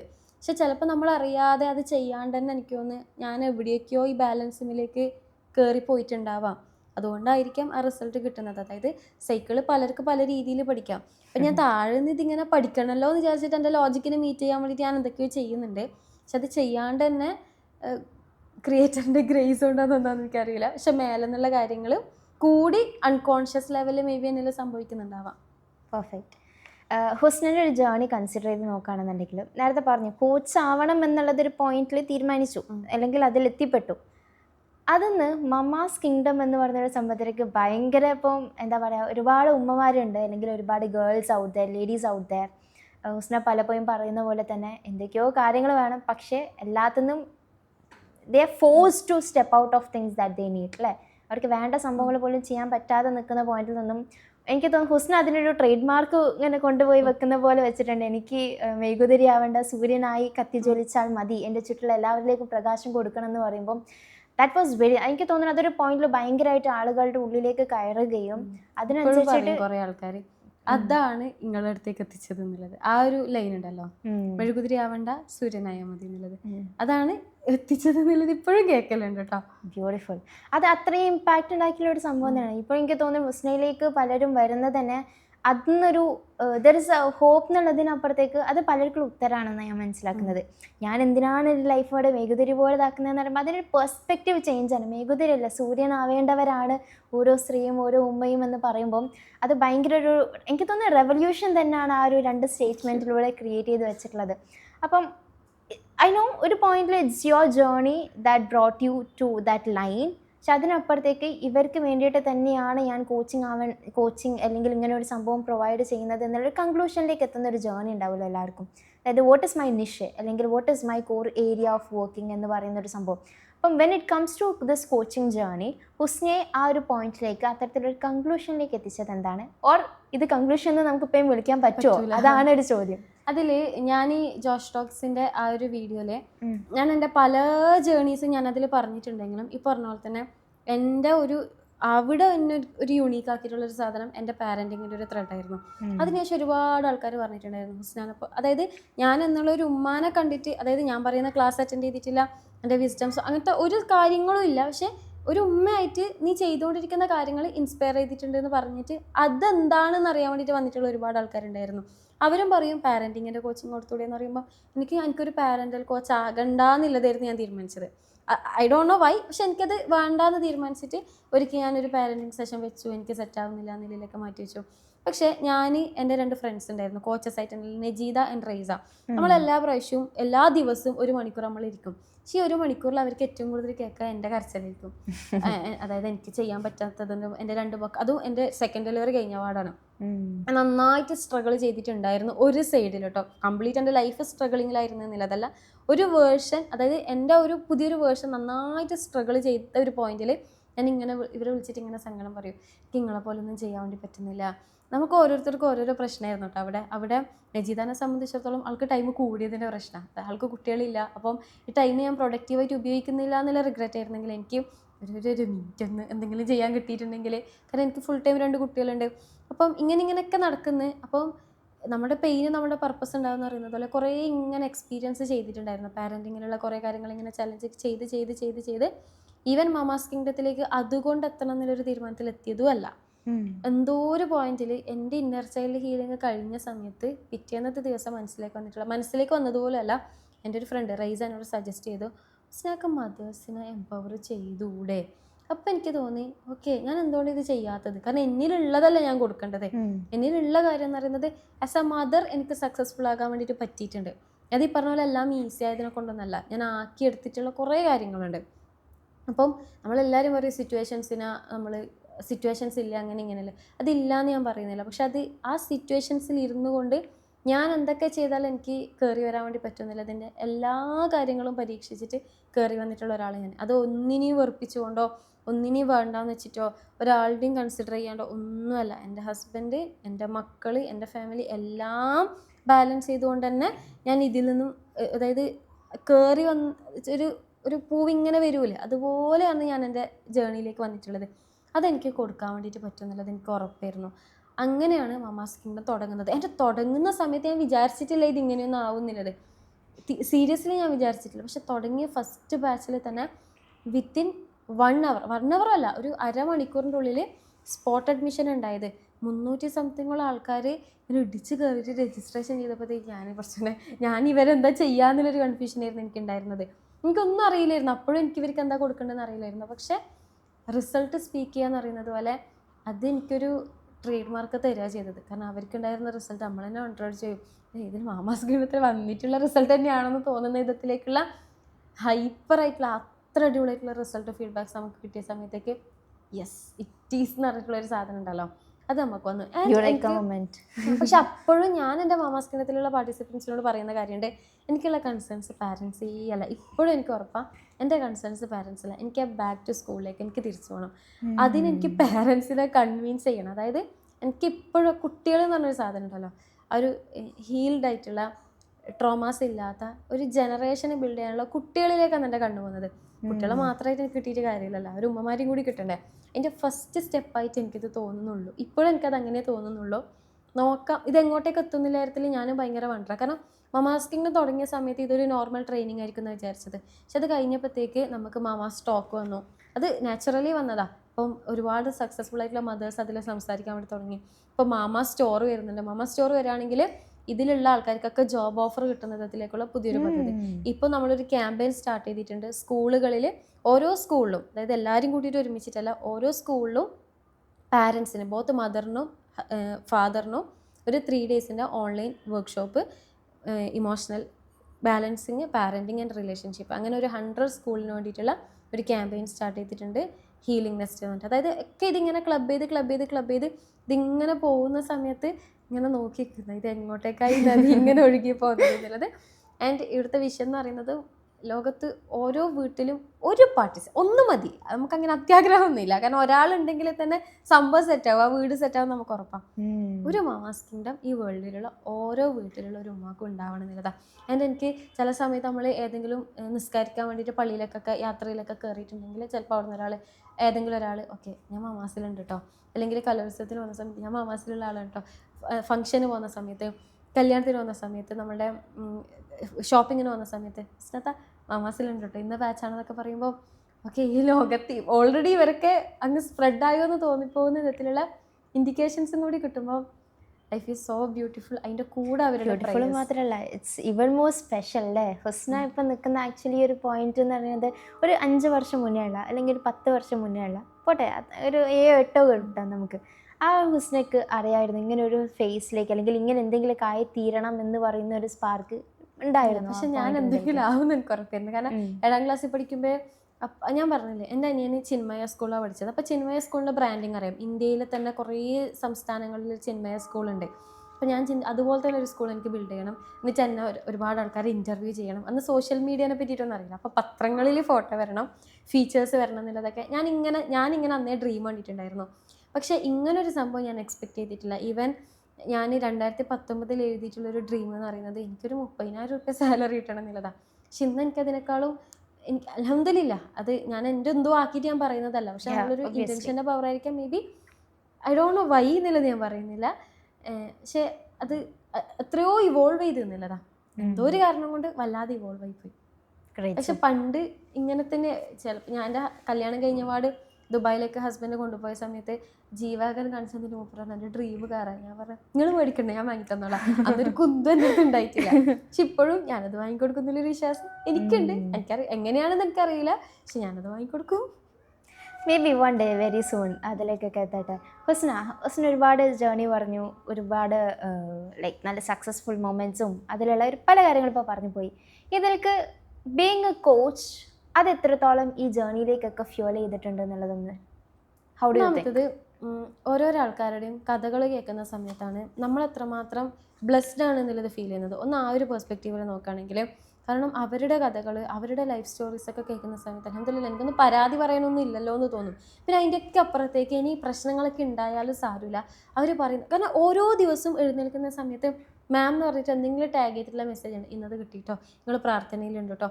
ഇതിങ്ങനെ ഒരു ദിവസം ഒരാളടുത്ത് നിന്ന് കിട്ടുകയാണെങ്കിൽ, ഈവൻ നമ്മൾ ഈ പറഞ്ഞു കൊടുക്കുന്ന ഒരു ഗ്രാറ്റിറ്റ്യൂഡ് ജേർണൽ, ഒരു മനുഷ്യന് എനിക്ക് രാവിലെ എഴുന്നേൽക്കാൻ പറ്റിയതിന് താങ്ക് യു സോ മച്ച് അല്ലെങ്കിൽ അൽഹംദുലില്ലാ എന്ന് പറയുന്നുണ്ടെങ്കിൽ അതിൻ്റെ ഒരു ചെറിയൊരു സംഭവം നമുക്കും കൂടി കിട്ടുന്നുണ്ടെങ്കിൽ അതൊരു ഭയങ്കര സംഭവമല്ലേ. എല്ലാ ജോബിലും അത് ഉണ്ടാവുമായിരിക്കും, പക്ഷെ നമ്മളുള്ള ജോബിൽ നമ്മളത് കണ്ടെത്താന്നില്ല നമുക്ക് ചെയ്യാൻ വേണ്ടി പറ്റുന്നത്. സോ കോച്ചിങ്ങിലേക്ക് വരുന്ന സമയത്ത് ഞാൻ ചിന്തിക്കലുണ്ട്, എന്നെപ്പോലെ തന്നെ ഒരു പേഴ്സൺ കുറേയൊക്കെ പുണ്യപ്രവൃത്തി ചെയ്തിട്ട് അങ്ങ് കഴിച്ചലായി പോകുന്നൊന്നും എനിക്ക് തോന്നുന്നില്ല. പക്ഷെ പഠിച്ചവൻ ചില കുറുക്കുവഴി നമുക്ക് തരുമല്ലോ, അതായത് ഇങ്ങനെയൊക്കെ ചെയ്തോളി. ചിലപ്പം പാരൻ്റായിട്ടായിരിക്കാം, ചിലപ്പോൾ അത് രക്തസാക്ഷിയായിട്ടായിരിക്കാം, ചില സമയത്ത് അറിവ് കൊടുത്തിട്ടായിരിക്കാം. ചില കാര്യങ്ങൾ ചെയ്തിട്ടുണ്ടെങ്കിൽ ഈസിലി നമുക്ക് കയറാൻ വേണ്ടി പറ്റുമെന്ന് പറയുന്നത് പോലെ നമ്മളെല്ലാവരും എൻഡ് ഓഫ് ദി ഡേ നമ്മൾ വേറൊരു ലോകത്തിനെ കൂടെ എക്സ്പെക്ട് ചെയ്യുന്ന ആൾക്കാരാണ്. അപ്പോൾ ഞാൻ ചിന്തിക്കുന്നത് ഇവരുടെയൊക്കെ പ്രേയേഴ്സ് ഉണ്ടെങ്കിൽ, ഞാൻ പറഞ്ഞ വിസ്ഡംസ് ഇവരുടെ വീട്ടിലേക്കൊക്കെ മാറ്റിയിട്ടുണ്ടെങ്കിൽ, ഇവൻ ഞാൻ ഹോൾഡ് ചെയ്യുന്ന ഫ്ലെയിം എന്ന് പറയുന്നത് ഒരു വേൾഡിനെ മാറ്റാന്ന് പറയുമ്പം ഒരു പേഴ്സൺ ഒരു വേൾഡാണ്. ഒരു വീട്ടിലുള്ള ഒരു മനുഷ്യന് നേരെ ആവാണ്, ആ ഉമ്മ നേരെ ആവുന്നതിലൂടെ ആ കുട്ടികൾ ഹാപ്പി ആവാണ്, അതിലൂടെ ആ ഹസ്ബൻഡ് ഹാപ്പി ആവണമെന്ന് പറയുമ്പം അതൊരു ബിഗ് തിങ് അല്ലേ. അത് ജനറേഷനിലേക്ക് നമ്മൾ കൊടുക്കുന്ന ഗിഫ്റ്റും കൂടിയല്ലേ എന്ന് ചിന്തിക്കുമ്പം ചില സമയത്തൊക്കെ ഞാൻ എൻ്റെ ടീംമേറ്റ്സിന് മെസ്സേജ് അയക്കും, എന്ത് വല്ല കാര്യമാണ് ചെയ്തുകൊണ്ടിരിക്കുന്നത്. നമുക്ക് എപ്പോൾ ബോധമൊന്നും ഉണ്ടാവില്ല, നമ്മൾ ചെയ്തുകൊണ്ടിരിക്കുന്നതിന് നമുക്ക് കുറേ കാരണങ്ങളുണ്ടാവും. നമുക്ക് ഏൺ ചെയ്യണം എന്നുള്ളതുണ്ടാവും, നമുക്ക് കുറേ അച്ചീവ് ചെയ്യണം എന്നുള്ളതൊക്കെ ഉണ്ടാവുമെങ്കിലും ഇടയ്ക്കൊന്ന് ഇരുന്നിട്ട് ഇങ്ങനെയൊക്കെ ചെയ്യുന്നുണ്ടല്ലേ എന്ന് അറിയുമ്പോൾ ഗ്രാറ്റിറ്റ്യൂഡ്, ഭയങ്കര ഗ്രാറ്റിറ്റ്യൂഡ്. അതിൻ്റെ കൂടെ തന്നെ ചില കൺസേൺസ് ഉണ്ടാവും. അതായത് കുറച്ചൊന്ന് തല പൊന്തിപ്പോകുന്നുണ്ടോ, പൊന്തിക്കല്ലേ, അതായത് ആ ഒരു ഇൻറ്റൻഷനിൽ തന്നെ നിർത്തിപ്പിക്കണേ, മാറ്റിപ്പിക്കല്ലേ എന്നുള്ളൊരു പ്രെയറും പേടിയും കൂടി ഉണ്ടാവും. ഞാൻ ഈ മിഞ്ഞാന്ന് എൻ്റെ ടീമേഴ്സിനോട് ഷെയർ ചെയ്ത കാര്യമാണ്, എനിക്ക് ഫൗണ്ടറായിട്ട് ചെറിയൊരു പേടിയുണ്ട്. കാരണം എനിക്ക് നിങ്ങളെ ചില സമയത്ത് വഴക്ക് പറയേണ്ടതായിട്ട് വരുന്നുണ്ട്, ചില സമയത്ത് ബോസായിട്ട് നിൽക്കേണ്ടി വരുന്ന സമയത്ത് എന്തോ ചില സമയത്ത് എല്ലാ ഇമോഷൻസും വരുമല്ലോ, അങ്ങനെയും വരും ഇടയ്ക്ക്. പക്ഷേ എൻഡ് ഓഫ് ദി ഡേ അൽഹംദുലില്ലാ ഈ മാറ്റങ്ങളൊക്കെ കാണുന്നുണ്ടല്ലോ, അതിൽ ശമനം കൊടുക്കുന്നത് പഠിച്ചവനാണെന്ന് പറയുമ്പോഴും അതിൻ്റെ ഒരു ചാനലായിട്ട് നമുക്ക് കാണാൻ വേണ്ടി പറ്റുകയാണെങ്കിൽ ദാറ്റ്സ് ഗ്രേറ്റ്. പെർഫെക്റ്റ്. നമ്മൾ ജോസഫ് മർഫിയുടെ power of your subconscious മൈൻഡിൽ പറയുന്നുണ്ട്, God heals the wound, doctor dresses the wound. അത് ബ്ലീഡ് ചെയ്യുന്ന സമയത്ത് അതിനെ പിടിച്ച് കെട്ടണം, അതിനൊരാൾ എന്തായാലും വേണം. അത് കഴിഞ്ഞിട്ടാണ് ഗോഡിൻ്റെ ഹീലിംഗ് പാട്ട് അവിടെ വരുന്നത്. താൻ പതി ദൈവം പതിലെ പോയി, അങ്ങനെ ഒരു പാട്ടും കൂടെ ഉണ്ടല്ലോ. That was beautiful.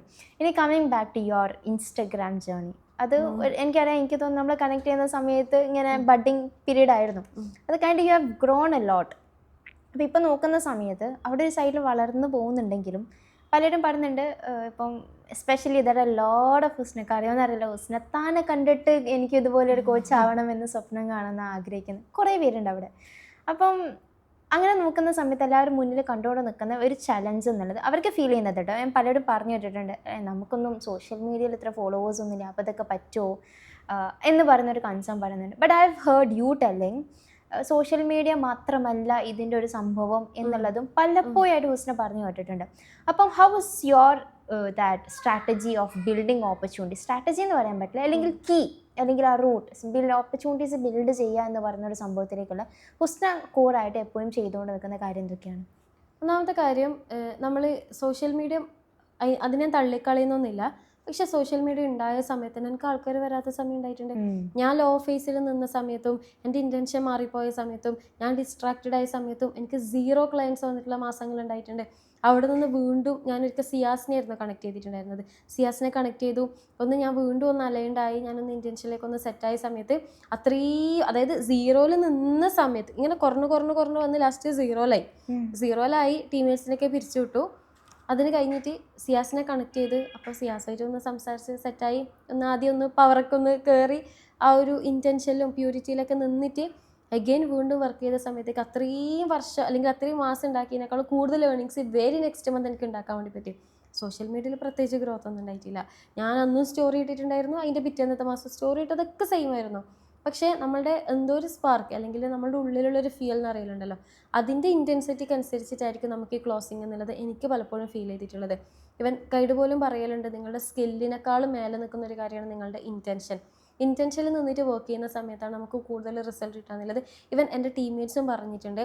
സെയിൽസ് ടീമിലുള്ളവർ പറയും, നമ്മളിങ്ങനെ കുറേ കടിച്ച് പിടിച്ച് അല്ലെങ്കിൽ അങ്ങനെ ഇങ്ങനെ കണക്ട് ചെയ്യുന്നതിനേക്കാൾ കൂടുതൽ നമ്മൾ ഭയങ്കര അലൈൻഡായി ഭയങ്കര വൈബിൽ നിന്നിട്ടൊക്കെ കണക്ട് ചെയ്യുമ്പോൾ പെട്ടെന്ന് ക്ലോസ് ആവുന്നതായിട്ട് കാണലുണ്ട് എന്നുള്ളത് അവർ പറഞ്ഞിട്ടുണ്ട്. അവരുടെ തന്നെ പേഴ്സണൽ സ്പേസിൽ എന്തെങ്കിലും പ്രശ്നങ്ങൾ ഉണ്ടാകുന്ന സമയത്ത് ആ മാസം ക്ലോസിങ് ഭയങ്കര ലോ ആയിരിക്കും. അത് അവർ പണിയെടുക്കാത്തത് കൊണ്ടല്ല, അവർ പണിയെടുക്കുന്നുണ്ട്, ആ ട്രാക്കിംഗ് ഒക്കെ നടക്കുന്നുണ്ട്. പക്ഷെ ഈ ആൾക്കാരെ മുന്നിൽ ഉണ്ടാവാന്നുള്ളത് മാറ്റർ ആണല്ലോ, നമുക്കിപ്പോൾ ആകാശത്ത് നിന്ന് എടുക്കാൻ കഴിയില്ലല്ലോ. ഇവരുണ്ടാവുമ്പം പക്ഷെ ഇവര് നമ്മളിലേക്ക് എങ്ങനെ എത്തണം എന്നുള്ളതിലേക്കുള്ള ഒരു ഓറ കണക്ഷൻ അല്ലെങ്കിൽ ഒരു സെറ്റിങ്സ് നമ്മളുടെ ഉള്ളിലേക്ക് ഡെഫിനറ്റ്ലി നടക്കണം. അത് നമുക്ക് വേണമെങ്കിൽ മൈൻഡ് സെറ്റ് എന്ന് വിളിക്കാം. പക്ഷേ സോഷ്യൽ മീഡിയ ഒരു മാറ്റർ ആണ്, അല്ലെങ്കിൽ എനിക്ക് ഇത്ര ആൾക്കാരിലേക്ക് റീച്ച് ഔട്ട് ചെയ്യാൻ വേണ്ടിയിട്ട് പറ്റൂല. എൻ്റെ ആ സോഷ്യൽ മീഡിയനെ തന്നെ ഞാൻ ബിൽഡ് ചെയ്തെടുത്തതാണ്. പിന്നെ ഈ കാലത്ത് സോഷ്യൽ മീഡിയനെ ബിൽഡ് ചെയ്തെടുക്കാൻ വേണ്ടി പറ്റൂല എന്ന് പറയുന്നത് അത്രയും കഴിവട്ട ഒരാളായിരിക്കണം അങ്ങനെയാണെങ്കിൽ, അല്ലെങ്കിൽ അത്രയും അതിനെ പറ്റിയിട്ട് അറിയാത്ത ഒരാളായിരിക്കണം.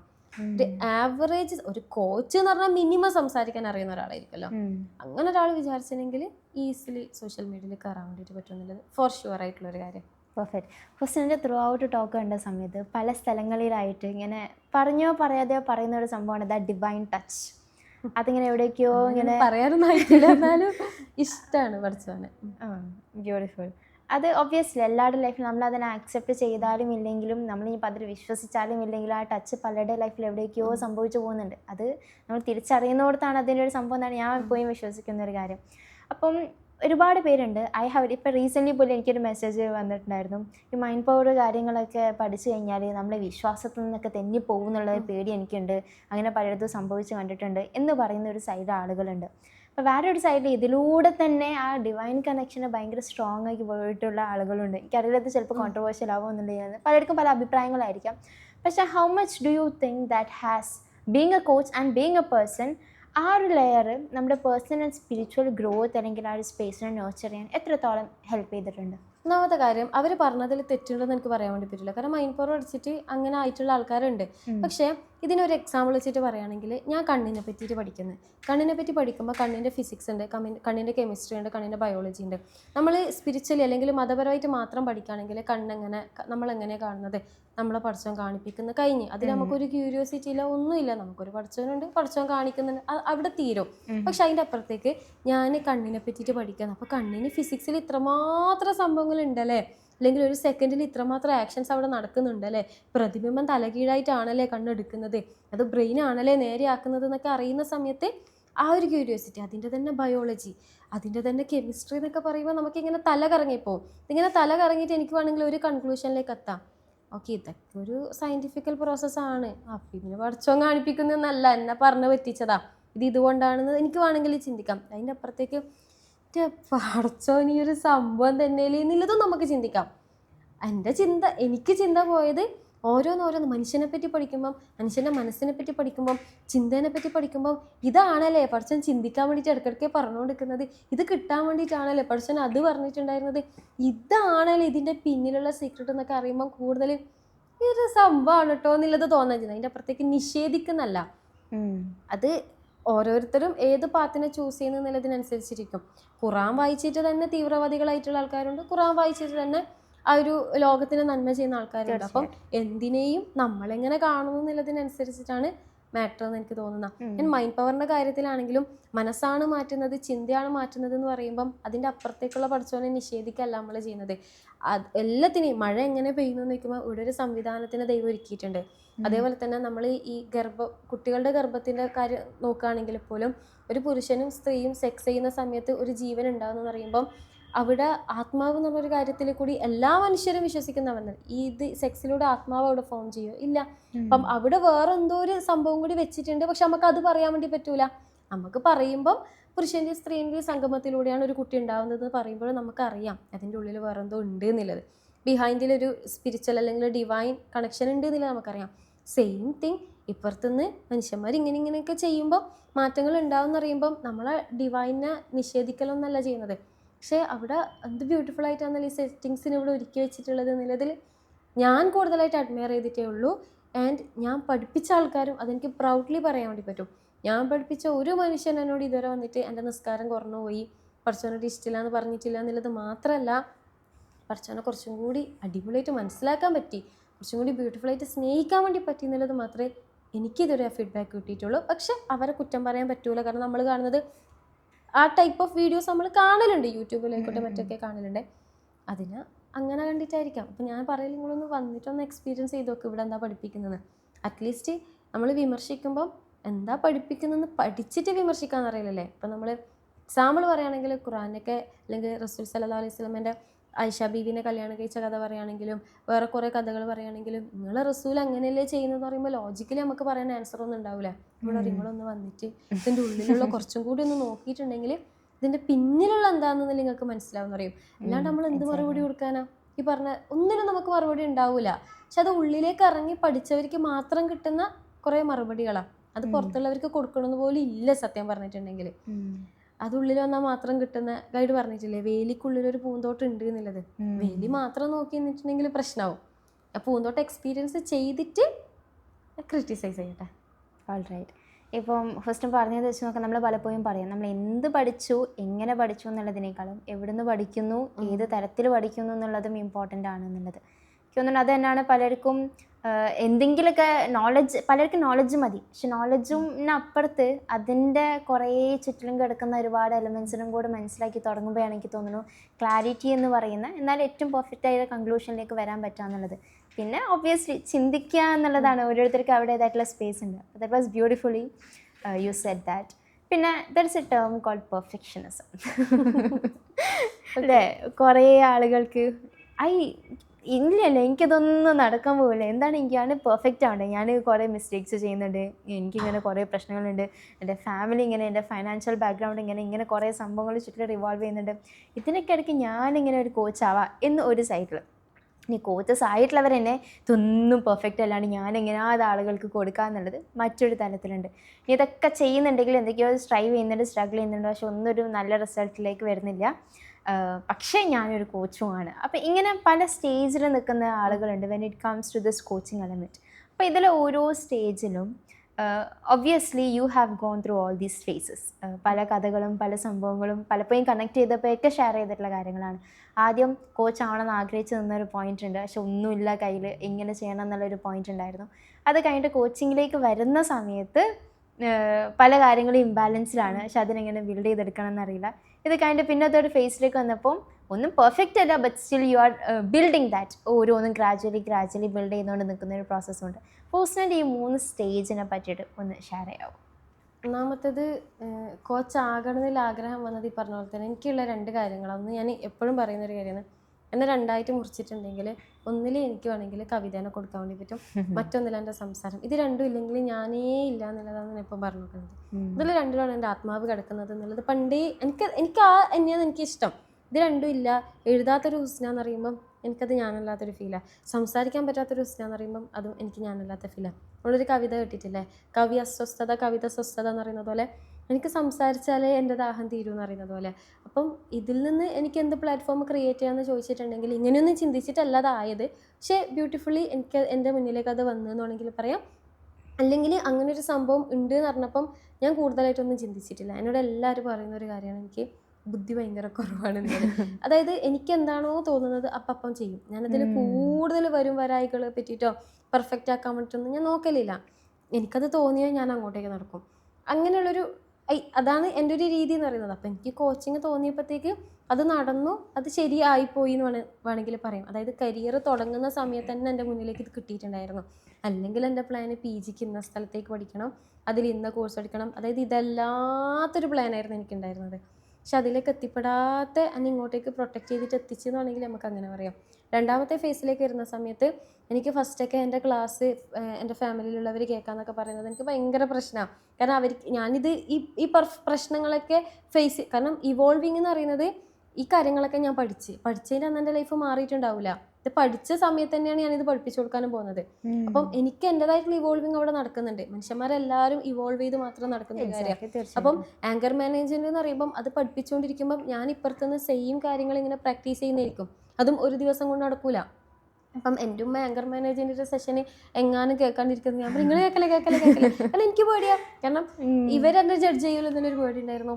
എൻ്റെ ക്ലാസ്സസ് ആയിക്കോട്ടെ, എൻ്റെ ഒരു കാര്യങ്ങളും മാക്സിമം അവർ കാണാണ്ട് ചെയ്യാനാണ് നോക്കുക. കാരണം എൻ്റെ ഫാമിലി ആയിക്കോട്ടെ അവരൊന്ന് കാണരുത്. അതായത് അവർക്കൊക്കെ എൻ്റെ എല്ലാ വൾണറബിലിറ്റി അറിയുന്ന ആൾക്കാർ കാണുന്നില്ലൊരു ഒരു ഒരു ഇൻസെക്യൂരിറ്റി എനിക്കുണ്ടായിരുന്നു. പക്ഷെ ഗ്രാജുവലി എനിക്കത് മറച്ചു പിടിക്കാൻ പറ്റാണ്ടായി.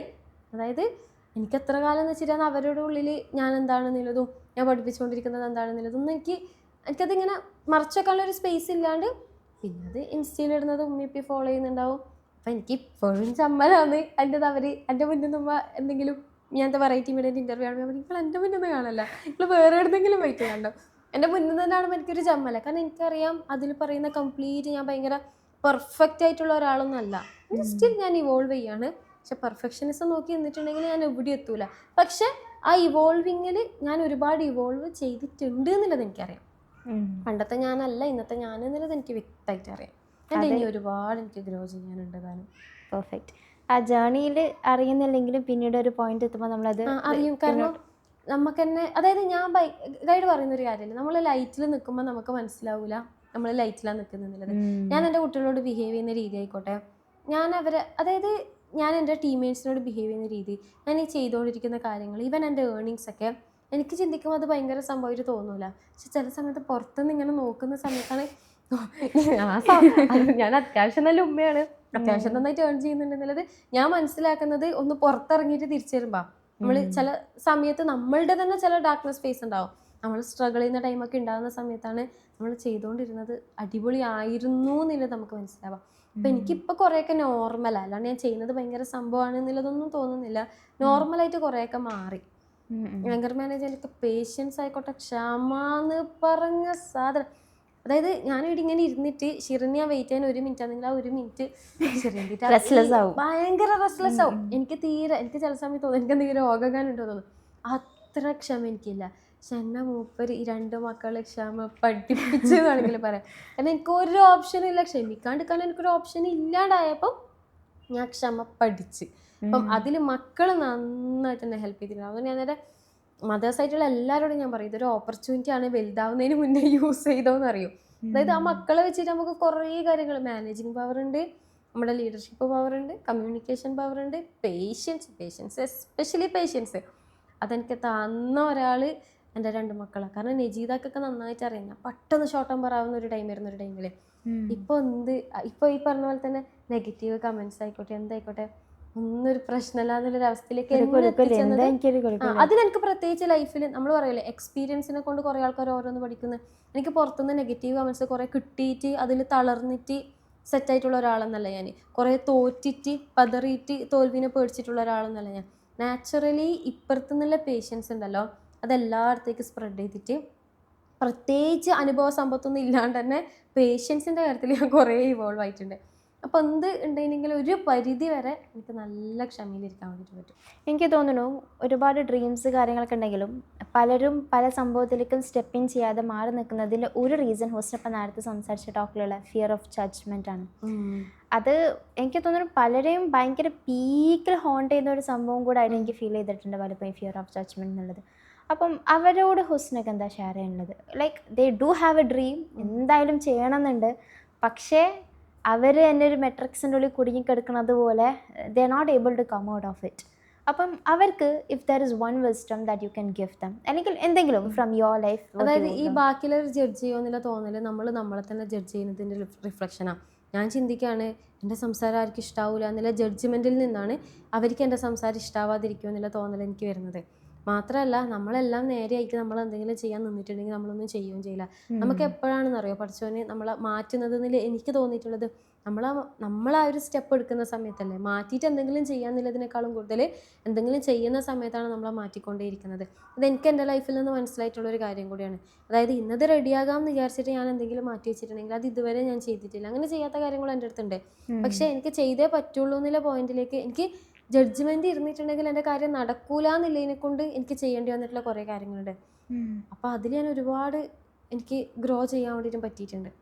അപ്പം ജഡ്ജ്മെൻറ്റ്സ് നമുക്ക് നമ്മളോടുള്ള ജഡ്ജ്മെൻറ്റിൻ്റെ റിഫ്ലക്ഷൻ മാത്രമാണ് ബാക്കിയുള്ളവരുടെ നിന്ന് കിട്ടുന്നത്. പിന്നെ നമുക്കൊരു മമ്മൂട്ടി ആവണമെന്ന് ആഗ്രഹിക്കുന്നുണ്ടെങ്കിൽ മമ്മൂട്ടിക്ക് പോസിറ്റീവ് കമൻസ് മാത്രമല്ല കിട്ടുന്നത്, മമ്മൂട്ടിക്ക് ഇഷ്ടംപോലെ നെഗറ്റീവ് കമൻസ് കിട്ടുന്നുണ്ടാവും. അപ്പം നിങ്ങളെന്തോ ആയിക്കഴിഞ്ഞാൽ നിങ്ങൾ ജഡ്ജ്മെൻറ്റിൽ നിന്ന് പുറത്താവാനൊന്നും പോകുന്നില്ല. നമ്മൾ വളരും തോറും ഈ സാധനങ്ങൾ അവിടെ തന്നെ ഉണ്ടാവും. ചെറുതായാലും ഉണ്ടാവും, വലുതായാലും ഉണ്ടാവും, ഇടക്കുന്നാലും ഉണ്ടാവും. എന്തായാലും സംഭവം അവിടെ തന്നെ ഉണ്ടാവും. ജോലി ചെയ്യുന്നില്ലെങ്കിൽ ഒരു പണിയുമില്ല, ഓളൊന്നും പഠിക്കുന്നില്ല, ഓളൊന്നും ചെയ്യുന്നില്ല എന്നിട്ടുള്ള ജഡ്ജ്മെൻറ്റ്സ് ഉണ്ടാവും. നമുക്കൊരു ഫംഗ്ഷനിൽ പോകാൻ വേണ്ടി പറ്റൂല, നമുക്ക് ഒരു കല്യാണത്തിനൊക്കെ ഒന്നിന് പോകുന്ന സമയത്ത് അവർ വലിയ സംഭവം, അവരെന്നെ ജഡ്ജ് ചെയ്യൂലെന്ന് തോന്നുന്നു. സെയിം ടൈം നിങ്ങൾ കുറേ പൈസ ഉണ്ടാക്കാമെന്ന് വിചാരിച്ചോ, പൈസ ഉണ്ടാക്കിയിട്ട് നിങ്ങൾ എന്തെങ്കിലും വാങ്ങിയെങ്കിലും ഒക്കെ പൈസേൻ്റെ പോറാന്ന്, അവരുടെ ഡ്രസ്സ് കണ്ട, അവളെ അഹങ്കാരം കണ്ട, അപ്പോഴും ജഡ്ജ്മെൻറ്റ്സ് എല്ലാ കാലത്തും നമുക്ക് കിട്ടിക്കൊണ്ടിരിക്കും. നമ്മൾക്ക് ഏത് തരം ജഡ്ജ്മെൻറ്റ്സ് വാങ്ങണോ, ജഡ്ജ്മെൻറ്റ്സിൽ തന്നെ കുറച്ച് ക്വാളിറ്റി ഉള്ള സാധനം ഉണ്ടല്ലോ. അവളൊന്നും ആയിട്ടില്ല എന്ന് പറയുന്നത് ഓളായതിന്റെ പൗറാണെന്ന് കേൾക്കുന്നത് കുറച്ചും കൂടി ക്വാളിറ്റി ഉള്ള ജഡ്ജ്മെന്റ് എന്ന് തോന്നുന്ന. ക്വാളിറ്റി ഉള്ള ജഡ്ജ്മെന്റ് ചൂസ് ചെയ്യാന്നുള്ളത് അടിപൊളി. അത് ഭയങ്കര രസമായിട്ടോ. ഇതിൽ തന്നെ എനിക്ക് തോന്നുന്ന ഒരു സംഭവം കൂടെ ഉണ്ട്. Whatever we see is our own reflection എന്ന് പറയും. നമ്മൾ എന്ത് കാണുന്നോ, നമ്മൾ എന്ത് മനസ്സിൽ ഇപ്പോൾ ഹോസ്റ്റ് അവിടുന്ന് ഒരു സംഭവം ചെയ്യുന്നുണ്ടെങ്കിൽ ഒരാൾക്കൊരു 50 രൂപയിൽ 100 രൂപയിൽ 1000 രൂപ നീ പോയി ഫുഡ് കഴിച്ചെന്ന് പറയുമ്പോൾ ഞാൻ ഭയങ്കര ജഡ്ജ്മെൻറ്റൽ അപ്രോച്ചിലാണ്. വണ്ടിയിൽ എന്നെ കാണിക്കാൻ വേണ്ടി ചെയ്യായിരിക്കും എന്നുള്ളത് ചിലപ്പോൾ എനിക്ക് അങ്ങനെ തോന്നും. ഞാൻ ഭയങ്കര ഹെൽപ്ഫുൾ ആയിട്ടുള്ള ഭയങ്കര ഇതിലുള്ള ആളാണെന്നുണ്ടെങ്കിൽ ഇത്ര എന്താണ് 1000 രൂപക്ക് ഒരു കുട്ടിക്ക് ഫുഡ് കഴിക്കാൻ കൊടുക്കുന്നത്. അപ്പം it's also about how I perceive. അപ്പം വാട്ട് ദേ സീ അല്ലെങ്കിൽ അവരെന്ത് കാണുന്നു എന്നുള്ളത് അവരുടെ നേച്ചറാണ്, അവരുടെ ഒരു പെർസ്പെക്റ്റീവും കൂടെ ആണെന്നുള്ളതും കൂടെ ഉണ്ട്. Same way the beauty you see is also your reflection അല്ലേ, അതും അങ്ങനെയുണ്ട്. അപ്പം ദാറ്റ്സ് ഓൾസോ അത് ജസ്റ്റ് ഒന്ന് പറഞ്ഞതിലേക്ക് ഒന്ന് ആഡ് ചെയ്തതേ ഉള്ളൂ. ഒരു സൈഡിൽ നമ്മൾ എന്ത് ചെയ്യുന്നു എന്നുള്ളതിനെ നമ്മൾ ഫിയർഫുൾ ആവാതെ നമ്മുടെ ഉള്ളിൽ നിന്നുള്ള റിഫ്ലക്ഷൻ എന്ന് പറയുമ്പോൾ എനിക്കുള്ളൊരു ഇപ്പം ശരി പറയുമ്പോൾ എനിക്ക് ശ്രദ്ധിച്ചിട്ടുള്ള ഒരു കാര്യമാണ്, ഞാൻ ഒരുപാട് സക്സസ്ഫുൾ ആയിട്ടുള്ള ആൾക്കാരെ കാണുന്നുണ്ട്. ഇപ്പം നമ്മുടെ ഹസീന നിഷാദ് മാമിനെ ആണെങ്കിലും നമ്മൾ ഒരുപാട് ആൾക്കാരൊക്കെ ഞാനിങ്ങനെ നോക്കുന്ന സമയത്ത് അവരതൊക്കെ ചെയ്യുമ്പോൾ എനിക്കിങ്ങനെ ഭയങ്കര കൊതിയാവാ.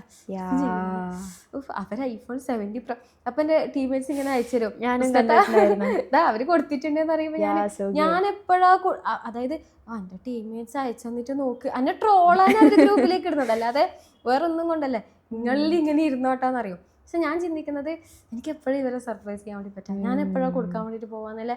അതാണ് ഞാൻ ഏതൊരാൾ സക്സസ്ഫുൾ ആയിട്ട് കാണുന്ന സമയത്തും എൻ്റെ ടേൺ എപ്പോഴാണെന്നുള്ളതാണ് ഞാൻ ആലോചിച്ചുകൊണ്ടിരിക്കുക. ബ്യൂട്ടിഫുൾ. എനിക്ക് തോന്നുന്നു അങ്ങനെ നമ്മൾ ക്യൂരിയസ് ആയിട്ട് നമ്മളുടെ ഉള്ളിൽ ആ ഒരു ആഗ്രഹത്തിനെ ഫോളോ ചെയ്യുമ്പോൾ അതിലേക്ക് പെട്ടെന്ന് എത്തിപ്പെടുന്നതായിട്ടും പലപ്പോഴും നോട്ടീസ് ചെയ്തിട്ടുണ്ട്. അത് എനിക്കത് കാണിച്ചു തരണമെങ്കിൽ എന്തെങ്കിലും ഒരു കാരണം ഉണ്ടാവുമല്ലോ എന്നുള്ളത് ഞാൻ ചിന്തിക്കുക. ഈവൻ എനിക്ക് ഞാൻ പണ്ട് കേട്ടോ കോച്ച് ആവുന്നതിന് മുന്നേ തന്നെ നമ്മളിങ്ങനെ റീൽസോ ഈ വീഡിയോസൊക്കെ സ്ക്രോൾ ചെയ്യുമ്പോൾ ഈ പാവപ്പെട്ടിട്ടുള്ള കുട്ടികളെല്ലാം ഇങ്ങനെ കരയുമ്പം അപ്പോഴും ഞാൻ ചിന്തിക്കുന്നത് ഇത് പഠിച്ചവൻ എനിക്ക് കാണിച്ചു തന്നിട്ടുണ്ടെങ്കിൽ ഞാൻ അവരുടെ അടുത്തേക്ക് എത്താനായിരിക്കും എന്നുള്ളൊരു തോന്നൽ എനിക്ക് വരും. നമുക്കൊരു സെൽഫ് ടോക്ക് വരുമല്ലോ. അപ്പം ഇങ്ങനെ വെറുതെ ഇങ്ങനെ എൻ്റെ ഒരു ഭ്രാന്ത് നിലയത്തിലേക്കായിരിക്കാം അങ്ങനെ കാണുന്ന സമയത്ത് ഞാൻ വരുവട്ടെ നിങ്ങളടുത്ത് എന്നുള്ളൊരു സംഭവം ഉണ്ടല്ലോ, അതെപ്പോഴും ഞാനിങ്ങനെ ഉള്ളിലേക്ക് ഈവൻ GCTPൻ്റെ സമയത്ത് നമ്മൾ മൂന്നാറിലേക്ക് പോകുന്ന സമയത്ത് അടി നിങ്ങൾക്ക് അറിയാം, നിങ്ങൾ കുറേ പ്രാവശ്യം പോയിട്ടുണ്ടാകും. ആ റോഡ് സൈഡിൽ കുറേ പിള്ളേരുണ്ട്, ഈ വണ്ടിയാണെങ്കിൽ ഇങ്ങനെ ഓടി വന്ന് ടാറ്റയാക്കാം. അപ്പോൾ ഞാൻ ചിന്തിക്കും ഈ പിള്ളേരുടെ അടുത്തെല്ലാം ഒരിക്കൽ പോകണം, കുറേ മിഠായിയൊക്കെ കൊണ്ടുപോകണം. അതായത് അങ്ങനത്തെ മക്കളെ കാണുമ്പോൾ അവരൊക്കെ എന്നെ വെയിറ്റ് ചെയ്യുന്നുള്ളൊരു തോന്നൽ എനിക്ക് വരും. അതായത് എനിക്ക് അങ്ങനെ ഒരു തോന്നൽ വരും. അതായത് നമ്മളെപ്പോലത്തെ മനുഷ്യന്മാർ വേണ്ടി ഇവരെ ഫുൾഫിൽ ചെയ്യാൻ എന്നുള്ളൊരു തോന്നൽ, അതായത് അങ്ങനെയല്ലേ നമ്മൾ റെപ്രസെൻറ്റേറ്റീവ് ആവേണ്ടത് എന്നുള്ളൊരു തോന്നൽ. അതായത് അറ്റ്ലീസ്റ്റ് ഞാൻ കാണണമെങ്കിൽ ഞാനിത് ചെയ്തു തരും കേട്ടോ, അല്ലെങ്കിൽ ഞാൻ നിങ്ങളുടെ അടുത്തേക്ക് വരും കേട്ടോ എന്നുള്ളൊരു സംഭവം എനിക്ക് ഇടയ്ക്കിടയ്ക്ക് വരും. അതേ സൈഡിൽ സക്സസ്ഫുൾ ആയിട്ടുള്ള ആൾക്കാരാണെങ്കിൽ ഇതെനിക്കാവാൻ വേണ്ടിയിട്ടാണല്ലോ.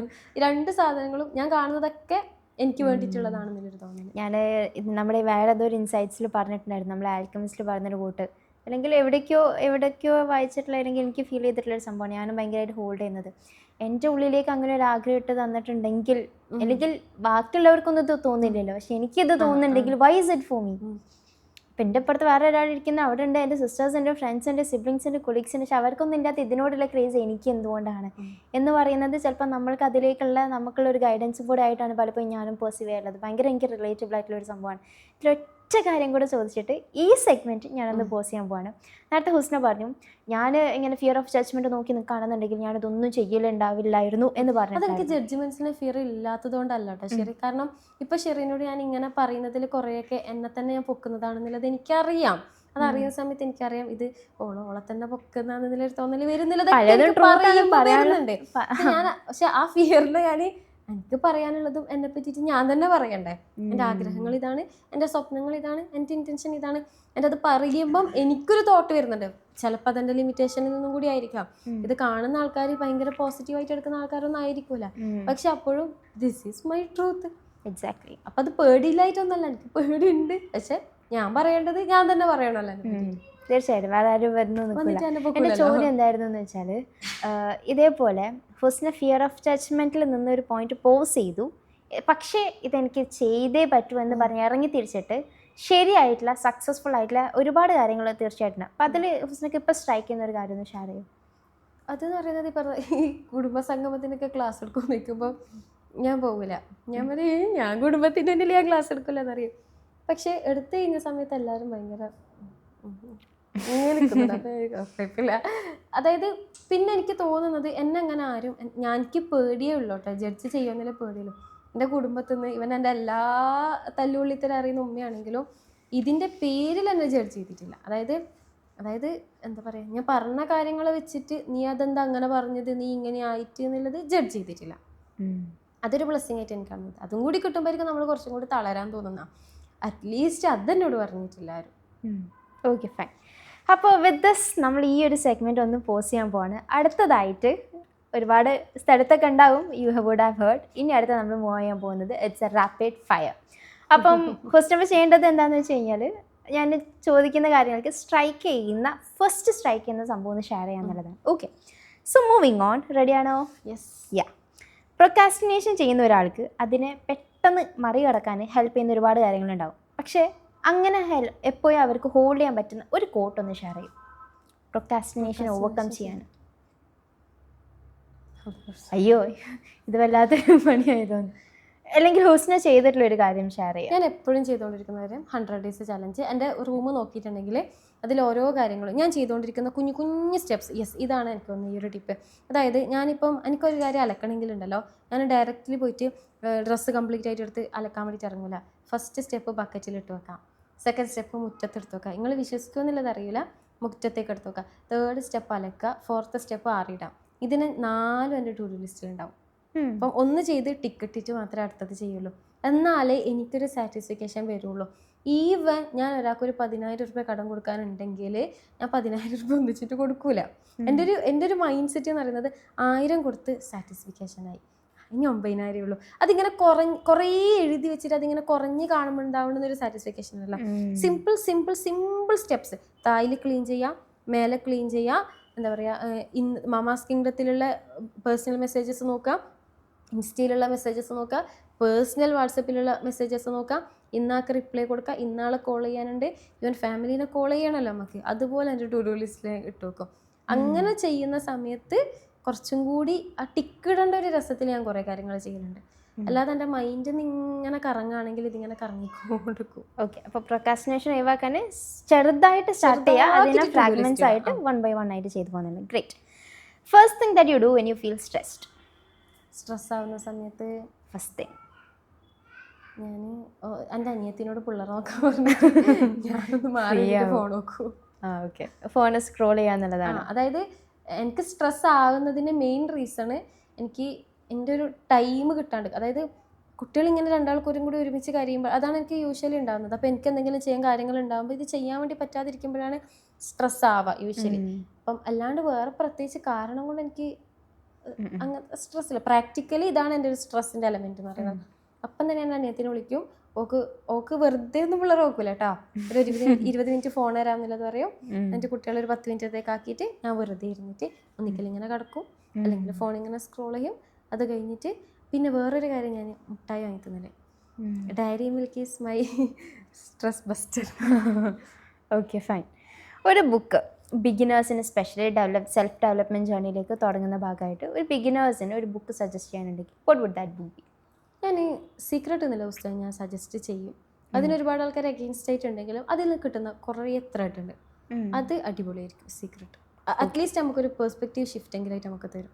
കാരണം അത് വായിച്ച ഒരാൾക്ക് അതിനെപ്പറ്റി ചിന്തിക്കാണ്ടിരിക്കാൻ പറ്റൂല.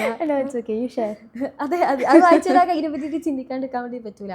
ആ ബുക്കിനെ ആർക്കും തള്ളിക്കളയാനും പറ്റൂല. ഈവൻ വിമർശിക്കാനെങ്കിലായിട്ട് അതിനെ പറ്റിയിട്ട് അവർ ചിന്തിച്ചുകൊണ്ടും പ്രോസസ്സ് ചെയ്തുകൊണ്ട് നിൽക്കും. ആ പ്രോസസ്സിങ്ങിലേക്ക് അവർക്ക് ചിലത് ഇത് സത്യമാണല്ലേ എന്നുള്ളത് ഇങ്ങനെ തോന്നിക്കൊണ്ട് നിൽക്കും. Okay, if you can convince them confuse them എന്നുണ്ട്. അപ്പോൾ അറ്റ്ലീസ്റ്റ് ആ കൺഫ്യൂഷനെങ്കിലായിട്ട് അത് ക്രിയേറ്റ് ചെയ്യും ആ book. All right, great. So what did you want to become when you were 10 years old? 10 വയസ്സുള്ള ഹുസ്നയ്ക്ക് എന്തായിരുന്നു ആഗ്രഹം ലൈഫിൽ അച്ചീവ് ചെയ്തെടുക്കണം എന്നുള്ളത്? എനിക്ക് 10 വയസ്സിൽ എനിക്ക് എൻ്റെ അന്നത്തെ ഇഷ്ടങ്ങൾ എന്നൊക്കെ പറയുന്നത് കുറേ മറ്റേ ജെംസിനെ കൊണ്ടുള്ള കൊട്ടാരം, കുറേ ബുക്സ്, ഭയങ്കര ഇഷ്ടമായിരുന്നു. ഞാൻ ഉള്ള വീടിൻ്റെ കുറച്ച് അപ്പുറത്തൊരു വീട്ടിൽ ഒരു പെൺകുട്ടീൻ്റെ കയ്യിൽ കുറേ ബാലരമയും ബാലഭൂമി കണക്കിന് വീട്ടിൽ ഇങ്ങനെ സ്റ്റോർ ആയിട്ടുണ്ടാവും. ഞാൻ വായിക്കുന്ന ഒരു ബാലരമയും ബാലഭൂമിയും കൂടുതലായിട്ടും സ്കൂളിൽ നിന്നുള്ളവർ കൊണ്ടുവന്നിട്ട് വെള്ളിയാഴ്ച ആവുന്ന സമയത്ത് ബാലഭൂമി വരാം, ഇത് വായിക്കും. അപ്പോൾ വരുമ്പം തന്നെ ആദ്യത്തെ ആൾ, രണ്ടാമത്തെ ആൾ, മൂന്നാമത്തെ ആൾ, നാലാമത്തെ ആളൊക്കെ ഇതായിരിക്കും. ഇതൊക്കെ കഴിഞ്ഞിട്ട് ചിലപ്പോൾ വൈകുന്നേരം ആകുമ്പോൾ കിട്ടും, അല്ലെങ്കിൽ പിറ്റേന്നായിരിക്കും കിട്ടുക. ചിലപ്പോൾ പിറ്റേന്ന് കൊണ്ടുവരില്ല. അപ്പം അങ്ങനത്തേലാകുമ്പോൾ അതൊക്കെയായിരുന്നു ആ സമയത്ത് എനിക്കിങ്ങനെ. അങ്ങനത്തെ വലിയ ഡ്രീംസ് ഒന്നുമില്ല, കുഞ്ഞു കുഞ്ഞു കാര്യങ്ങളിൽ സന്തോഷം കണ്ടെത്തിയിട്ടുള്ള ഒരാളായിരുന്നു. Okay, fine. So what is the hardest habit for people to maintain? ഹുസ്നയ്ക്ക് ഫീൽ ചെയ്യുന്ന ഇവർക്ക് ആളുകൾക്ക് ഈ ഒരു ഹാബിറ്റാണ് ഏറ്റവും ടഫ് മെയിൻറ്റെയിൻ ചെയ്യാൻ എന്ന് ഫീൽ ചെയ്യുന്ന ഒരു ഹാബിറ്റ്? എനിക്ക് തോന്നുന്നു ഇമോഷൻസിനെ കൺട്രോൾ ചെയ്യാനും ബാലൻസ് ചെയ്യാനായിരിക്കും. കാരണം ബാക്കി എന്ത് ഗ്രോത്തും നമുക്കില്ലേ, ഈവൻ ഞാൻ ഫേസ് ചെയ്യുന്നൊരു കാര്യം എന്ന് പറയുകയാണെങ്കിലും ഗ്രോത്ത്, ബാക്കി ഇപ്പോൾ ഫിനാൻഷ്യൽ ഗ്രോത്ത് നമുക്ക് കാണിച്ചു കൊടുക്കാൻ വേണ്ടി പറ്റും, ബാക്കിയെല്ലാം കാണിച്ചു കൊടുക്കാൻ വേണ്ടി പറ്റും. ഇമോഷണൽ ഗ്രോത്ത് ഏത് സമയം വീണ് പോകാൻ പറ്റുന്ന ഗ്രോത്തും കൂടിയാണ്. അപ്പം അതൊരു നമുക്ക് കോൺസ്റ്റൻ്റ് ആയിട്ട് എപ്പോഴും കീപ്പ് ചെയ്ത് കൊടുക്കാൻ വേണ്ടി പറ്റുന്നൊരു കാര്യമല്ല. അതിലേക്ക് മനുഷ്യന്മാർ എപ്പോഴും ഇങ്ങനെ, ചില ആൾക്കാർ ലൂപ്പിൽ പെടും, ചില ആൾക്കാർ അപ്പ് ആൻഡ് ഡൗൺ പോകും. പക്ഷേ ഈ അപ്പ് ആൻഡ് ഡൗണിൽ പോകുമ്പോൾ അവരിങ്ങനെ കയറിയിട്ടായിരിക്കും പോകുന്നുണ്ടാവുക. പക്ഷെ അതെല്ലാ ആൾക്കാർ റിയലൈസ് ചെയ്യലില്ല. അതെനിക്ക് തോന്നിയിട്ടുണ്ട്. സോ വാട്ട് യു തിങ്ക് അങ്ങനത്തെ ആളുകൾക്ക് കൊടുക്കാൻ പറ്റുന്ന ഒരു ബെസ്റ്റ് ടിപ്പ്? ഞാൻ ചെയ്തുകൊണ്ടിരിക്കുന്നത്, ഞാൻ എപ്പോഴും ആൾക്കാർ ഓർമ്മിപ്പിക്കുന്ന ഒരു കാര്യം, ഒരു അച്ചീവ്മെന്റ് ബുക്ക്. ഇപ്പം എന്നിട്ട് നമ്മൾ മമാസ് കിങ്ഡത്തിൽ കൊണ്ടുവന്ന പുതിയൊരു സംഭവം എന്താണെന്നറിയോ, ഒരു അച്ചീവ്മെന്റ് ഹവർ എന്ന് പറഞ്ഞിട്ടൊരു ഹവർ. അതായത് എല്ലാ മൺഡേയും, അതിപ്പോൾ നമ്മൾ ലോഞ്ച് ചെയ്യുന്ന എല്ലാ മൺഡേയും 11 മണി മുതൽ 1 മണി വരെ ഗ്രൂപ്പിൽ ഒരു മെസ്സേജും പറ്റൂല. ആ ഒരു വീക്കിൽ ഉണ്ടായിട്ടുള്ള അച്ചീവ്മെന്റ്സ് ഷെയർ ചെയ്യാൻ മാത്രം. 1 മണിക്ക് ശേഷം മാത്രം റിയാക്ഷൻ. അപ്പോൾ ഇടുമ്പോൾ ആൾക്കാർ ചിന്തിക്കും ഈ ആഴ്ച എനിക്ക് എന്തുണ്ടായത്, ചിന്തിക്കുമ്പോൾ കിട്ടും. നമുക്ക് ഓർമ്മയില്ലായിട്ടാണ് നമ്മളുടെ മാറ്റങ്ങളും നമ്മൾ അച്ചീവ്മെന്റ്സ് അറിയായിട്ടാണ് നമ്മൾ കുറേ സംഭവിച്ചുകൊണ്ടേ ഇരിക്കുന്നുണ്ട്. പക്ഷെ അത് അറിയണമെങ്കിൽ നമുക്കൊരു അച്ചീവ്മെന്റ് ബുക്ക് ഉണ്ടാവണം. അതിന് നമ്മളിങ്ങനെ ചെയ്തുകൊണ്ടിരിക്കുന്ന സമയത്ത് ഉണ്ടാവില്ല നമുക്ക് കുറേ ഇൻസൈറ്റ്സും, നമ്മൾ ഇങ്ങനെയൊക്കെ മാറിയിട്ടുണ്ട്, ഞാൻ ഇന്ന് വഴക്ക് പറഞ്ഞിട്ടില്ല, ഞാൻ ഇന്ന് കാമായിരുന്നു എന്നുള്ളതൊക്കെ നമുക്ക് കിട്ടും. പക്ഷെ ഇന്ന് കാമായിട്ടില്ല എന്നുള്ളത് ഒരാഴ്ച കഴിഞ്ഞിട്ട് ചിന്തിക്കുമ്പോൾ നമുക്കത് ഓർമ്മയുണ്ടാവില്ല, നമ്മുടെ ഇവോൾവ്മെന്റും ഗ്രോത്തും നമുക്ക് മനസ്സിലാകുന്നുണ്ടാവില്ല. സോ ഒരു അച്ചീവ്മെന്റ് ബുക്ക് കീപ്പ് ചെയ്തിട്ടുണ്ടെങ്കിൽ നമുക്ക് കറക്റ്റ് അസസ് ചെയ്യാൻ വേണ്ടി പറ്റും നമ്മൾ എവിടെ നിന്ന് എവിടത്തേക്ക് എത്തി എന്നുള്ളത്. അതെനിക്കുണ്ട്. ഇപ്പോൾ കണ്ടിന്യൂസ് ആയിട്ട് ചെയ്യുന്ന കുറേ, അതായത് അത് ഇൻറ്റൻഷനലി ആയതല്ല, എനിക്കിഷ്ടമാണ് ഡയറീസും എൻ്റെ അച്ചീവ്മെൻറ്റ്സും പെയിനും സ്ട്രഗിൾസ് എഴുതിയെടുക്കാൻ. അപ്പോൾ അതങ്ങനെ സംഭവിച്ചിട്ടുണ്ട്. ഇപ്പം ഞാനതൊരു അച്ചീവ്മെൻറ്റ് ബുക്ക് എന്നുള്ള തരത്തിൽ തന്നെ പേരിട്ടിട്ട് ഒരു ബുക്ക് ആക്കിയിട്ടുണ്ട്. Great, super, that was good. So what is the biggest enemy of a person? ഹുസ്നൻ്റെ എന്നല്ല, ജനറലി ഒരു വ്യക്തിക്കുള്ള ഒരു ബിഗ്ഗസ്റ്റ് എനിമി ആയിട്ടുള്ളത് ചിലപ്പോൾ ചില ചിന്തകളോ അല്ലെങ്കിൽ ഒരു what is it, what do you think that? Self esteem, self വർത്തിൻ്റെ ലാക്കായിരിക്കും എനിക്ക് തോന്നുന്നത്. കാരണം ഒരു മനുഷ്യന് അവനവനായിട്ടുള്ള ബന്ധം നഷ്ടപ്പെട്ടിട്ട് ഞാൻ ഈ വേൾഡിൽ എക്സിസ്റ്റ് ചെയ്യുന്നതിന് ഒരു മീനിങ് ഇല്ല എന്ന് തോന്നുന്നൊരു പോയിന്റ് ഉണ്ടാവുമല്ലോ.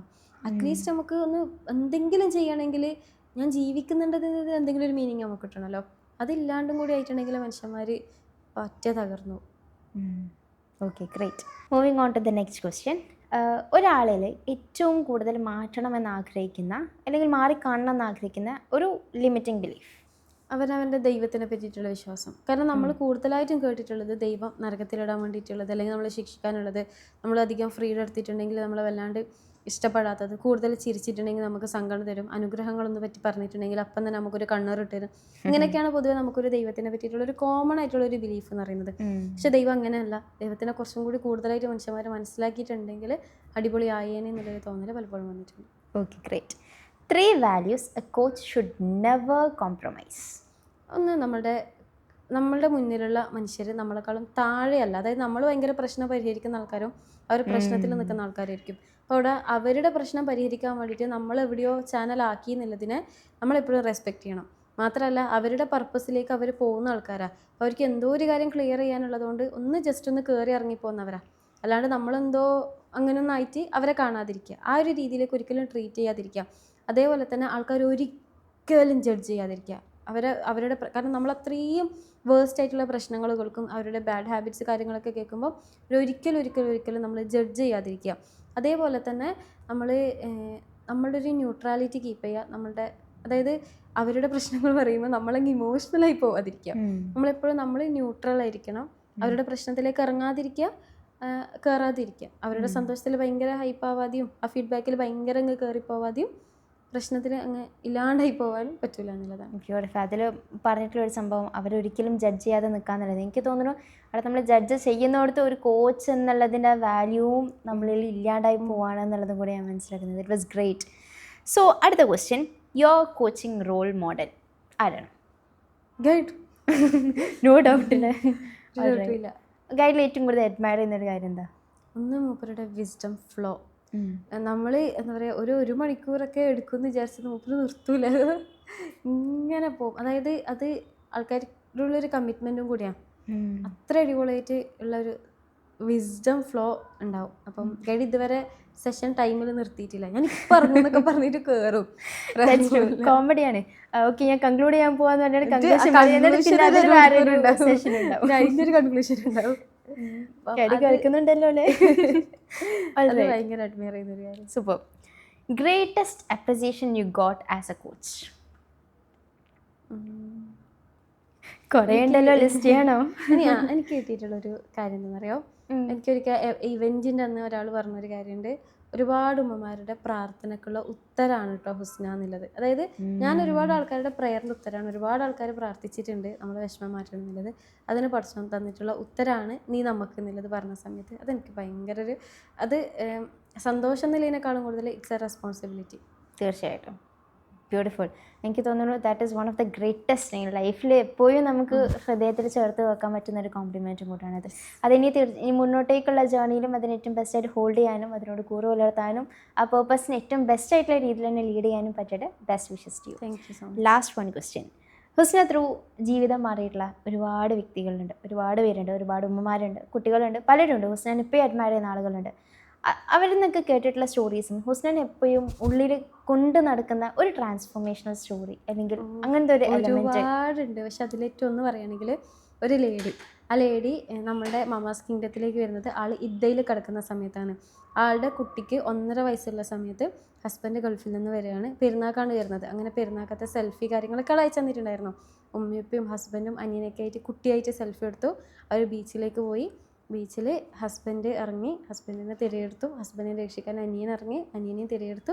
പിന്നെ ആളും ആളുടെ കുട്ടിയും മാത്രം ഇങ്ങനെ കരയിൽ നിന്ന് ഇങ്ങനെ നോക്കിയിരിക്കുന്നത്. ഹസ്ബൻഡും ആളുടെ അനിയനും ഒരേപോലെ ചോരയും നീരും കടലിങ്ങനെ കൊണ്ടുപോകുന്നത് ആൾക്ക് നോക്കിക്കേണ്ടി വന്നു.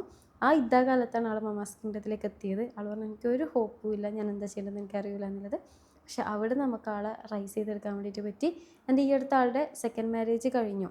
ആ സമയത്ത് എല്ലാ ആളിങ്ങനെ പറയുന്നുണ്ട് എന്നെക്കൊണ്ട് പറ്റുന്നില്ല എന്നുള്ളത് പറയുന്നുണ്ട്. പക്ഷെ ആ സമയത്തൊക്കെ ഒരു സിസ്റ്റേഴ്സായിട്ട് കൂടെ നിൽക്കാൻ നമ്മുടെ ടീമിന്, എനിക്കെന്ന് ഞാൻ പറയുന്നില്ല കേട്ടോ, പക്ഷെ എൻ്റെ ടീമിന് എൻ്റെ കൂടെയുള്ള നമ്മളെ മെൻറ്റേഴ്സ് നിറഞ്ഞു നിന്നിട്ടുണ്ട്. മാത്രമല്ല ഇന്നലെ നമുക്ക് എപ്പോഴും എല്ലാ വ്യാഴാഴ്ച ഒരു ഇൻട്രാക്ഷൻ സെഷൻ ഉണ്ട്. അതിൽ ഒരു ഇത്ത ആൾ നല്ല 50 വയസ്സിന്, അതായത് എന്നെക്കാളും മൂത്ത മോളുണ്ട് അവർക്ക്. അപ്പം അവരുടെ ഹസ്ബൻഡിന് ക്യാൻസർ ആയ സമയത്താണ് നമ്മുടെ മമാസ് കിങ്ഡത്തിലേക്ക് വരുന്നത്. അവർ പറഞ്ഞു ഹസ്ബൻഡ് മരണപ്പെട്ടു. അവരുടെ സമയത്താണ് അവരിത് ജോയിൻ ചെയ്യുന്നത്. അവർ പറഞ്ഞു ഈ സമയത്ത് എനിക്ക് പിടിച്ചേക്കാൻ വേണ്ടി പറ്റിയിട്ടുണ്ടെങ്കിൽ ഓൺലി റീസൺ അത് മമാസ് കിങ്ഡം മാത്രമാണ്. ആ മമാസ് കിങ്ഡമാണ് എനിക്ക് സ്ട്രെങ്ത്തും കരുത്തും ആ ഫെയ്ത്തും എല്ലാം തന്നിട്ടുള്ളത്. ഇത് ഇവിടെ നിന്നാണ്. എനിക്ക് 50 വർഷത്തിൻ്റെ ജേർണിയിൽ എനിക്ക് ഇത്ര കരുത്തുണ്ടായിട്ടില്ല. ഈവൻ ഹസ്ബൻഡിന് ഈ ക്യാൻസർ ആവാന്ന് പറയുന്നത് ക്യാൻസർ പേഷ്യൻസിനേക്കാളും സ്ട്രഗിൾ അവരുടെ കൂടെ നിൽക്കുന്നവർക്കാണെന്നുള്ളത് എനിക്ക് പലപ്പോഴും തോന്നിയിട്ടുണ്ട്. ആ സമയത്ത് ആൾ പറഞ്ഞു എനിക്ക് ആ ഒരു സ്ട്രെങ്ത്ത് കിട്ടിയത് എൻ്റെ ഇത്രയും മനുഷ്യന്മാർ എൻ്റെ ചുറ്റുമുള്ളത് കൊണ്ടാണെന്നുള്ളത്. ഇത് രണ്ടും ഭയങ്കരമായിട്ട് ബ്യൂട്ടിഫുൾ ഹസ്ന, ബ്യൂട്ടിഫുൾ.